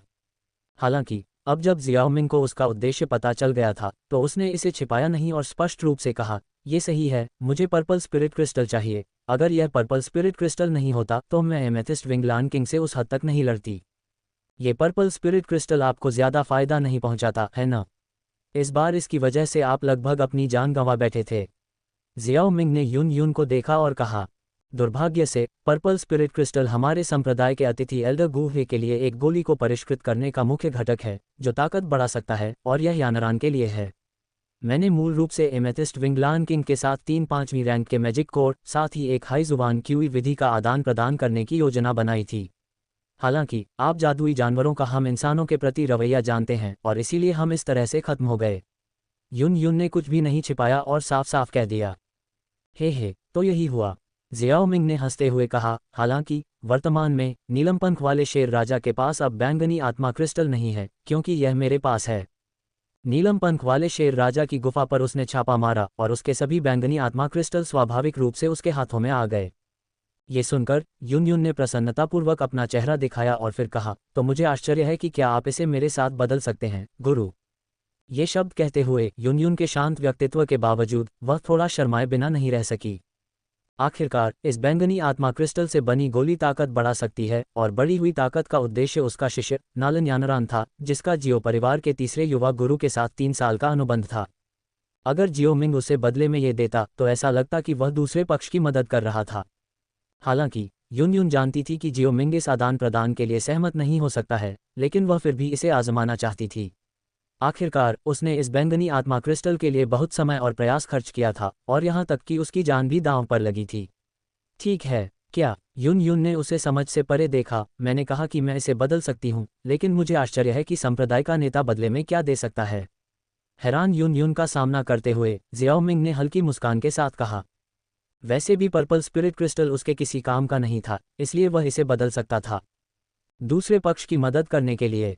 चाहे नालन यानरान कितनी भी अच्छी क्यों ना हो, वह जियाओ यान से किसी भी तरह से तुलना नहीं कर सकती थी, जिसके पास याओ लाओ उसके गुरु और यात्रा साथी के रूप में थे। यह कोई समस्या नहीं थी कि उसने पर्पल स्पिरिट क्रिस्टल बेचा। जियाओ मिंग का जवाब सुनकर युन युन के चेहरे पर खुशी दिखाई दी। 3 जानवरों के कोर और क्यूई विधि के अलावा, जिसका वादा मैंने पहले शेर राजा से किया था, मैं आपके साथ पर्पल स्पिरिट क्रिस्टल के बदले में 10 अन्य कीमती औषधीय जड़ी बूटियां भी जोड़ सकता हूं। सौदा। जियाओ मिंग ने अपना सिर हिलाया। पर्पल स्पिरिट क्रिस्टल एक क्रिस्टल था जिसमें एमेथिस्ट विंग लान किंग की फीकी ऊर्जा थी, जो वास्तव में शक्तिशाली लोगों के लिए बहुत कम उपयोगी थी और इतनी अधिक कीमत के लायक नहीं थी। युन युन ने इसके लिए ज्यादा पैसे दिए। जियो मिंग को अपनी अंगूठी से एक जेड बॉक्स निकालकर उसे देते हुए देखकर युन युन ने बिना देखे उसे अपनी अंगूठी के अंदर ले लिया और 3 बीस्ट कोर, साथ ही एक क्यू विधि और 3 छोटे सफ़ेद जेड बॉक्स निकाले और उन्हें टेबल पर रख दिया। युन युन की हरकतों को देखते हुए जियो मिंग ने अपनी भौहें उठाईं। क्या संप्रदाय के नेता युन को सामान का निरीक्षण करने की ज़रूरत नहीं है? कोई ज़रूरत नहीं, मुझे तुम पर भरोसा है। अंततः बैंगनी आत्मा क्रिस्टल प्राप्त करने से यून यून के शांत चेहरे पर मुस्कान आ गई। ये सभी चीज़ें बैंगनी आत्मा क्रिस्टल के बदले में हैं। मेरे पास अपनी स्टोरेज रिंग में इतनी कीमती जड़ी बूटियां नहीं हैं, केवल 3 हैं, लेकिन चिंता न करें, जब मैं अपने संप्रदाय में वापस आऊँगा तो मैं बाकी को व्यक्तिगत रूप से भेज दूंगा। मुझे संप्रदाय के नेता यून पर भरोसा है, लेकिन मैं कुछ दिनों में जियामा साम्राज्य छोड़कर जियानान अकादमी जाऊंगा। क्या ये ठीक रहेगा? आप अपने लोगों से इसे एल्ड जियोशान तक पहुंचाने के लिए कह सकते हैं। यह ठीक है। जियाओ मिंग के शब्दों ने यून यून को अवाक कर दिया, जो मूल रूप से किसी समय फिर से धन्यवाद देने के लिए जियाओ कबीले में वापस जाना चाहती थी, लेकिन जियाओ परिवार और उसके पिछले समय के बीच तनावपूर्ण स्थिति के बारे में सोचते हुए उसने अपने विचारों को रोक दिया। इसलिए उसने केवल इतना कहा, जब आपके पास समय हो तो आपको मेरे मिस्टी क्लाउड संप्रदाय में आना चाहिए। यह जियाओ मिंग ने पलक झपकाए। हॉल ऑफ सोल्स के रक्षक जी से मिलने के लिए अपने मिस्टी क्लाउड संप्रदाय में जाओ। रुको, मिस्टी क्लाउड संप्रदाय में जाना असंभव नहीं है। समय की गिनती करते हुए युनशान ने इस समय डू पूर्वज को लगभग तोड़ दिया था। हॉल ऑफ सोल्स से प्रभावित होने से पहले युनशान एक ऐसा व्यक्ति था जो सही और गलत को जानता था, अपने लोगों का अंधाधुंध पक्ष नहीं लेता था, शांत दिमाग वाला था, समझदारी से काम करता था और खेती करना पसंद करता था। हॉल ऑफ सोल्स से प्रभावित होने के बाद ही उसके व्यक्तित्व में इतना बदलाव आया। अगर युनशान को बताया गया होता कि हॉल ऑफ सोल्स ने उसकी आत्मा में एक निशान छोड़ा है, तो युनशान और हॉल ऑफ सोल्स के रक्षक के बीच मिलीभगत की संभावना कम हो जाती। इस तथ्य के साथ कि उसने इस बार यून यून को बचाया था, भविष्य में मिस्टी क्लाउड संप्रदाय द्वारा जियो कबीले के खिलाफ कोई कदम उठाने की संभावना भी कम हो जाती। जब मेरी ताकत थोड़ी और बढ़ जाएगी तो मैं समय मिलने पर मिस्टी क्लाउड संप्रदाय का दौरा करूंगा, शायद मैं आत्माओं के हॉल के उस रक्षक को पकड़ने का कोई तरीका खोज सकूं। जियो मिंग ने सोचा। आत्माओं के हॉल के रक्षक को शाखा हॉल का सही स्थान पता था, और आत्माओं के हॉल के शाखा हॉल में उनके द्वारा पकड़ी गई आत्माओं की संघनित आत्मा उत्पत्ति थी। आत्मा उत्पत्ति आत्मा क्षेत्र को ऊपर उठा सकती थी, और जियो मिंग को इस बात की गहरी समझ थी कि आत्मा क्षेत्र को ऊपर उठाना कितना मुश्किल था। वह इस मामले में थोड़ी दिलचस्पी लेने से खुद को रोक नहीं सका। इसलिए जियो मिंग मुस्कुराया और कहा, जब भविष्य में मेरे पास समय होगा तो मैं निश्चित रूप से मिस्टी क्लाउड संप्रदाय का दौरा करूंगा। यह एक सौदा है। मास्टर जियो मिंग को यह मामला नहीं भूलना चाहिए। जियो मिंग का वादा सुनकर यून यून बहुत खुश हुआ। कुछ और बातचीत करने के बाद यून यून उठकर चली गई। जियाओ मिंग को बैठे हुए ज्यादा देर नहीं हुई थी कि दरवाजे के बाहर से जियाओ शान की आवाज़ आए। क्या चचेरा भाई यहाँ है? मिस्टर है बोडोंग और मिस याफेई यहाँ हैं। अध्याय 160, एक और अनुकरण की शुरुआत। हाई बोडोंग ने दरवाज़ा खोला और देखा कि जियाओ मिंग आंगन में बैठकर चाय पी रहा था। उससे कुछ ही दूरी पर जियाओ ई जियान और किंगलिन साधना कर रहे थे, इसलिए उसने जल्दी से याफी को जियाओ मिंग की ओर ले गया। हा, मास्टर जियाओ मिंग, आपको देखे हुए कुछ दिन हो गए हैं, लेकिन आप अभी भी अपने सामान्य सुरुचिपूर्ण अंदाज में हैं। मैंने मिस्टर हाई बोडोंग को कुछ दिनों से नहीं देखा था, लेकिन आप बहुत ज़्यादा युवा हो गए हैं। हाई बोडोंग के साथ विनम्र अभिवादन का आदान प्रदान करने के बाद जियाओ मिंग ने हाई बोडोंग, याफी और जियाओ शान को बैठने के लिए आमंत्रित किया। 3 कप चाय डालने के बाद जियाओ मिंग मुस्कुराया और हाई बोडोंग से पूछा, आइस सम्राट, क्या आपको पुरस्कार दिए गए हैं? हाई बोडोंग ने सिर हिलाया और याफी की ओर मुड़ा, जो उसके बगल में खड़ी थी, और धीमी आवाज में कहा, तुमने जो तैयार किया है उसे जल्दी से बाहर क्यों नहीं निकालती? आज याफी हमेशा की तरह आकर्षक और मनमोहक थी, और लाल पोशाक में लिपटा उसका कामुक और सुंदर शरीर बेहद उत्तेजक था। हाई बोडोंग का आदेश सुनने के बाद उसने अपनी उंगली से एक हरे रंग की अंगूठी निकाली और उसे सबसे सम्मानजनक तरीके से जियाओ मिंग को सौंप दिया।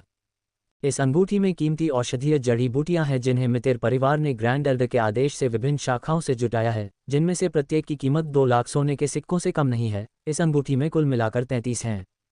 33 औषधीय जड़ी बूटियां कम से कम 2 लाख सोने के सिक्कों की हैं। पूरे जियामा साम्राज्य में बहुत कम शक्तियां थीं जो उन्हें प्राप्त कर सकती थीं। यह मितेर परिवार जियामा साम्राज्य में व्यापार में विशेषज्ञता रखने वाला एक महत्वपूर्ण परिवार होने के योग्य भी था। याफी के छोटे और मुलायम हाथ से जड़ी बूटियां शांति से लेते हुए जियाओ मिंग ने अंदर क्या है ये जानने की जहमत नहीं उठाई, बल्कि कहा, मुझे उम्मीद नहीं थी कि मिस्टर है बोडोंग इतनी तेजी से आगे बढ़ेंगे। मुझे लगा कि मुझे 2 दिन और तुम्हारा इंतजार करना पड़ेगा। ओह, यह मैं नहीं था जिसने ये चीज़ें जुटाईं, ये याफी लड़की ही थी जिसने ये किया। जवाब में है बोडोंग ने मुस्कुराते हुए कहा, वुटैन सिटी में मिटर ऑक्शन हाउस शाखा में पिछले कुछ दिनों के दौरान वह इस शाखा के प्रमुख यानी याफी से भी परिचित हो गया था। कुछ दिनों के अवलोकन के बाद उसने पाया कि वह काफ़ी सक्षम थी और व्यवसाय के लिए उसका दिमाग अच्छा था। उसकी खराब खेती की प्रतिभा को नज़रअंदाज करते हुए उसे एक दुर्लभ प्रतिभा भी माना जा सकता था। इसलिए वह इस बार याफी को जियो मिंग से मिलने लाया था। अगर यह कोई और आकृति होती जो उसे पसंद नहीं होती, तो वह उस पर ज़्यादा ध्यान नहीं देता, भले ही वह भी मित्र परिवार से ही क्यों न हो। मिस याफी वास्तव में एक छोटी उम्र में मित्र शाखा को नियंत्रित करने वाली व्यक्ति होने के योग्य है, आप बहुत सक्षम हैं। जियो मिंग ने मुस्कुराते हुए प्रशंसा की। जियो मिंग की प्रशंसा पर याफी के होठों के कोने पर एक आकर्षक मुस्कान थी और उसने कहा कि वह सिर्फ अपना काम कर रही थी, फिर कुछ और नहीं कहा। कुछ देर बातचीत करने के बाद हाई बोडोंग ने कुछ आशंका के साथ जियो मिंग की ओर देखा और कहा, मास्टर जियो मिंग, आप भी जानते हैं कि मैं दशकों से बंद था और मैंने गोलियों के माध्यम से अपनी ताकत वापस पा ली है। जब हाई बोडोंग ने अचानक इस मामले को उठाया तो जियो मिंग ने गुनगुनाया और अपनी आंखों से इशारा किया कि वह आगे बढ़े। आपको शायद पता नहीं होगा कि मेरा पिछला क्षेत्र वास्तव में 5 सितारा डू सम्राट के पास था और इस बार ब्रेकिंग एडवर्सिटी पिल का उपयोग करने के बाद मैं केवल 2 सितारा तक ही पहुंच पाया। आपका क्या मतलब है? चाय का प्याला भरने के बाद जियो मिंग ने बिना सिर उठाए पूछा। मुझे पता है कि आप कीमियागर सभी प्रकार के प्रभावों के साथ कुछ अजीब और अजीब गोली व्यंजनों को इकट्ठा करना पसंद करते हैं। मैं आपसे बस ये पूछना चाहता हूं कि क्या कोई ऐसी गोली है जो मेरी ताकत को बहाल कर सकती है? जियो मिंग समझ गया कि हाई बोडोंग ने उससे ये सवाल क्यों पूछा। ऐसा इसलिए था क्योंकि किसी की ताकत डू सम्राट तक पहुंचने के बाद हर एक सितारा सफलता में लंबा समय लगेगा। हाई बोडोंग पहले 5 सितारा डू सम्राट था, इसलिए उसे किसी भी स्थिति में उस स्तर तक दोबारा पहुंचने में 5 या 6 साल लगेंगे, और वह भी किसी प्रकार की बाधा का अनुभव किए बिना। ये जानना महत्वपूर्ण है कि हाई बोडोंग युनशान और जिया जिंग तियान की ही पीढ़ी का है। डू सम्राट क्षेत्र में युनशान और जिया जिंग तियान अब बुढ़ापे से मर रहे हैं, और हालांकि हाई बोडोंग उनसे थोड़ा छोटा है, लेकिन वह भी अपने जीवनकाल के अंत से बहुत दूर नहीं है। हाई बोडोंग के लिए ये परिणाम, जिसने अभी अभी अपनी ताकत वापस पाई थी, अस्वीकार्य था, इसलिए वह मदद के लिए जियाओ मिंग के पास आया। जियाओ मिंग ने इसके बारे में सोचा और मुस्कुराया। बेशक मेरे पास कुछ है। जब से जियाओ मिंग ने अल्केमिस्ट की 6ठी श्रेणी पार की थी, तब से जिया नान अकादमी का गोली नुस्खा भंडार उसके लिए पूरी तरह से खुला था। हालांकि उसने बहुत सी गोली की रेसिपी नहीं निकाली थी, लेकिन उसने बहुत सी देखी थी, और सिम्युलेटर और उसके गुरु एल्डर हुओ से प्राप्त की गई गोली की रेसिपी के साथ वास्तव में बहुत सी गोली की रेसिपी थी जिनके बारे में जियाओ मिंग जानता था। उनमें से वास्तव में 1 या 2 ऐसी थीं जो ताकत बहाल करती थीं। गोली के नुस्खों की बात तो दूर, उसके पास एक गोली भी थी जो सीधे ताकत बहाल करती थी, जो एक 2 रंग की 8वीं श्रेणी की गोली थी, फंगस ग्रीन पिल। ये गोली एक डू वेनेरेट की ताकत भी बहाल कर सकती थी। हालांकि वह इस श्रेणी की कोई चीज़ हाई बोडोंग को नहीं देगा। आखिरकार हाई बोडोंग इतनी कीमत नहीं चुका सकता था। ये सुनकर कि जियाओ मिंग के पास उसकी ताकत बहाल करने वाली गोली है, हाई बोडोंग बहुत खुश हुआ। मैं समझता हूँ, कीमियागरों के नियमों का पालन करो, ये जड़ी बूटियां हैं। हाई बोडोंग अपनी बात पूरी कर पाता उससे पहले ही जियाओ मिंग ने उसे बीच में रोक दिया। अपने हाथ में जड़ी बूटियों की सूची को देखते हुए हाई बोडोंग मुस्कुराया और सिर हिलाया। इतनी जल्दी खुश मत हो, गोली 6ठे स्तर की है और इसे आध्यात्मिक रिकवरी पर्पल पिल कहा जाता है। जरूरी जड़ी बूटियां आसानी से नहीं मिलती। जियाओ मिंग ने हाई बोडोंग को याद दिलाया, जिसके बूढ़े चेहरे पर बड़ी मुस्कान थी। ये सुनने के बाद हाई बोडोंग चिंतित नहीं हुआ। उसने इसकी उम्मीद की थी। 5वें स्तर से औषधीय जड़ी बूटियां ढूंढना बहुत मुश्किल था। उसने जाने से पहले जड़ी बूटियों के नाम वाला कागज अपनी अंगूठी पर रख लिया। हाई बोडोंग और साथ ही याफी की पीठ को देखते हुए जियाओ शान, जो चुप रहा था, ने अचानक पूछा, मिस्टर हाई बोडोंग का मामला खत्म हो गया है। आप अकादमी में कब वापस आएंगे, चचेरे भाई? इस मामले के बारे में हम कल चले जाएंगे। एक पल की चुप्पी के बाद जियाओ मिंग ने कहा, क्या तुम बहुत चिंतित नहीं हो? तुम कुछ और दिन क्यों नहीं रुकते? जियाओ शान ने अपना सिर खुजलाते हुए पूछा। जिस बारे में बात करते हुए जियाओ मिंग जियाओ परिवार में बहुत कम समय रहा था, और जियाओ शान को अभी भी इस मामले पर थोड़ा पछतावा था। नहीं, अभी भी बहुत कुछ करना बाकी है। जिया नान अकादमी की यह यात्रा, मैं शायद अगले 2 सालों तक वापस ना आऊं। जियाओ मिंग ने अपना सिर हिलाया। ओह, ये। जियाओ शान उसके शब्दों पर पलक झपकाए बिना नहीं रह सका। तुम आने वाले वयस्क समारोह के लिए भी वापस नहीं आ रहे हो? 16 वर्षीय जियाओ मिंग के वयस्क होने के समारोह में लगभग 1 साल बाकी था, और जियाओ शान को जियाओ मिंग के फैसले से थोड़ी निराशा हुई। विरासत वाले हर परिवार के लिए बच्चे का वयस्क होने का समारोह एक बहुत ही महत्वपूर्ण समारोह होता है। इसमें कोई मदद नहीं की जा सकती। जियाओ मिंग ने अपने कंधे उचका दिए। जियाओ परिवार में उसके पास करने के लिए ज्यादा कुछ नहीं था। जियाओ मिंग जियाओ परिवार में सिर्फ 6 साल ही रहा था। उसका सीधा वंश मूल रूप से मर चुका था, और 6 सालों में से 4 साल से ज्यादा उसने जियाओ परिवार के अनाथ बच्चों के साथ बिताए थे। उसने जियाओ परिवार के प्रतिभाशाली होने के लाभों का आनंद लेते हुए सिर्फ 1 साल या उससे ज्यादा समय बिताया था। हालांकि उसके मन में जियाओ परिवार के लिए भावनाएं और पहचान की भावना थी, लेकिन उसके लिए हर समय परिवार में रहना असंभव था। अगर वह आज़ाद था तो ठीक था, लेकिन अगर वह आज़ाद नहीं था तो ये तथाकथित वयस्क होने का समारोह परिवार में वापस जाने के लिए पर्याप्त महत्वपूर्ण नहीं था। जब जियानान अकादमी में लौटने की बात समाप्त हो गई, तब भी उसने पास के साम्राज्य में घूमने और अपनी ताकत को थोड़ा सुधारने की योजना बनाई। जियोशान ने जियोमिंग की पसंद पर आह भरी, फिर भी उसने कुछ नहीं कहा। आखिरकार वह भी जानता था कि जियोमिंग हमेशा से ही साधना के प्रति जुनूनी रहा है और उसके लिए यह निर्णय लेना काफ़ी उचित था। क्योंकि वह उसे लंबे समय तक नहीं देख सकता था, इसलिए जियोशान अलविदा कहने से पहले काफ़ी समय तक जियोमिंग के साथ रहा। इस दौरान जियोमिंग ने उसे ये भी बताया कि युन किसी को गेट पर कुछ सामान पहुंचाने के लिए भेजेगा। शाम, चमकीला चांद आसमान में लटका हुआ था, जिसकी धुंधली रोशनी पूरी धरती को ढंक रही थी। तारे काले रंग की पृष्ठभूमि वाले आसमान में धब्बेदार बर्फ की तरह चमक रहे थे। आकाश में सुंदर समुद्र लुभावना था। रात की हवा का झोंका आया। जियोमिंग, जो पहाड़ के गर्म पानी के झरने में भीग रहा था, ने आराम की आवाज़ निकाली। परिवार के बारे में मुझे जो सबसे ज़्यादा याद आएगा वो है पहाड़ के पीछे ये गर्म झरने, ये वाकई बिल्कुल भी बुरे नहीं हैं। उद्धरण चिन्ह। जियाओ मिंग, जो आराम महसूस कर रहा था, अचानक उसके दिमाग में एक आवाज़ गूंजती हुई सुनाई दी। डिंग, जीवन अनुकरण का एक अवसर पाया गया है, अनुकरण शुरू करो। जवाब में जियाओ मिंग ने धीरे से कहा, इसे अनुकरण करो। डिंग, अनुकरण की वर्तमान संख्या 1 है। अनुकरण शुरू करो। दिन 1, आपने अपने दोस्त जी यान के साथ जियाओ परिवार को छोड़ दिया। दिन 2, आप नीलम पंख वाले शेर राजा की पीठ पर बैठते हैं, जिसे आपने कुछ समय पहले ही वश में किया था, और पूरे दिन साधना करते हैं। दिन 3, आप नीलम पंख वाले शेर राजा की पीठ पर बैठते हैं और आधे दिन तक साधना करते हैं। दोपहर में आप जियाओ यीजियान और किंगलिन को उनके प्रशिक्षण में निर्देश देते हैं।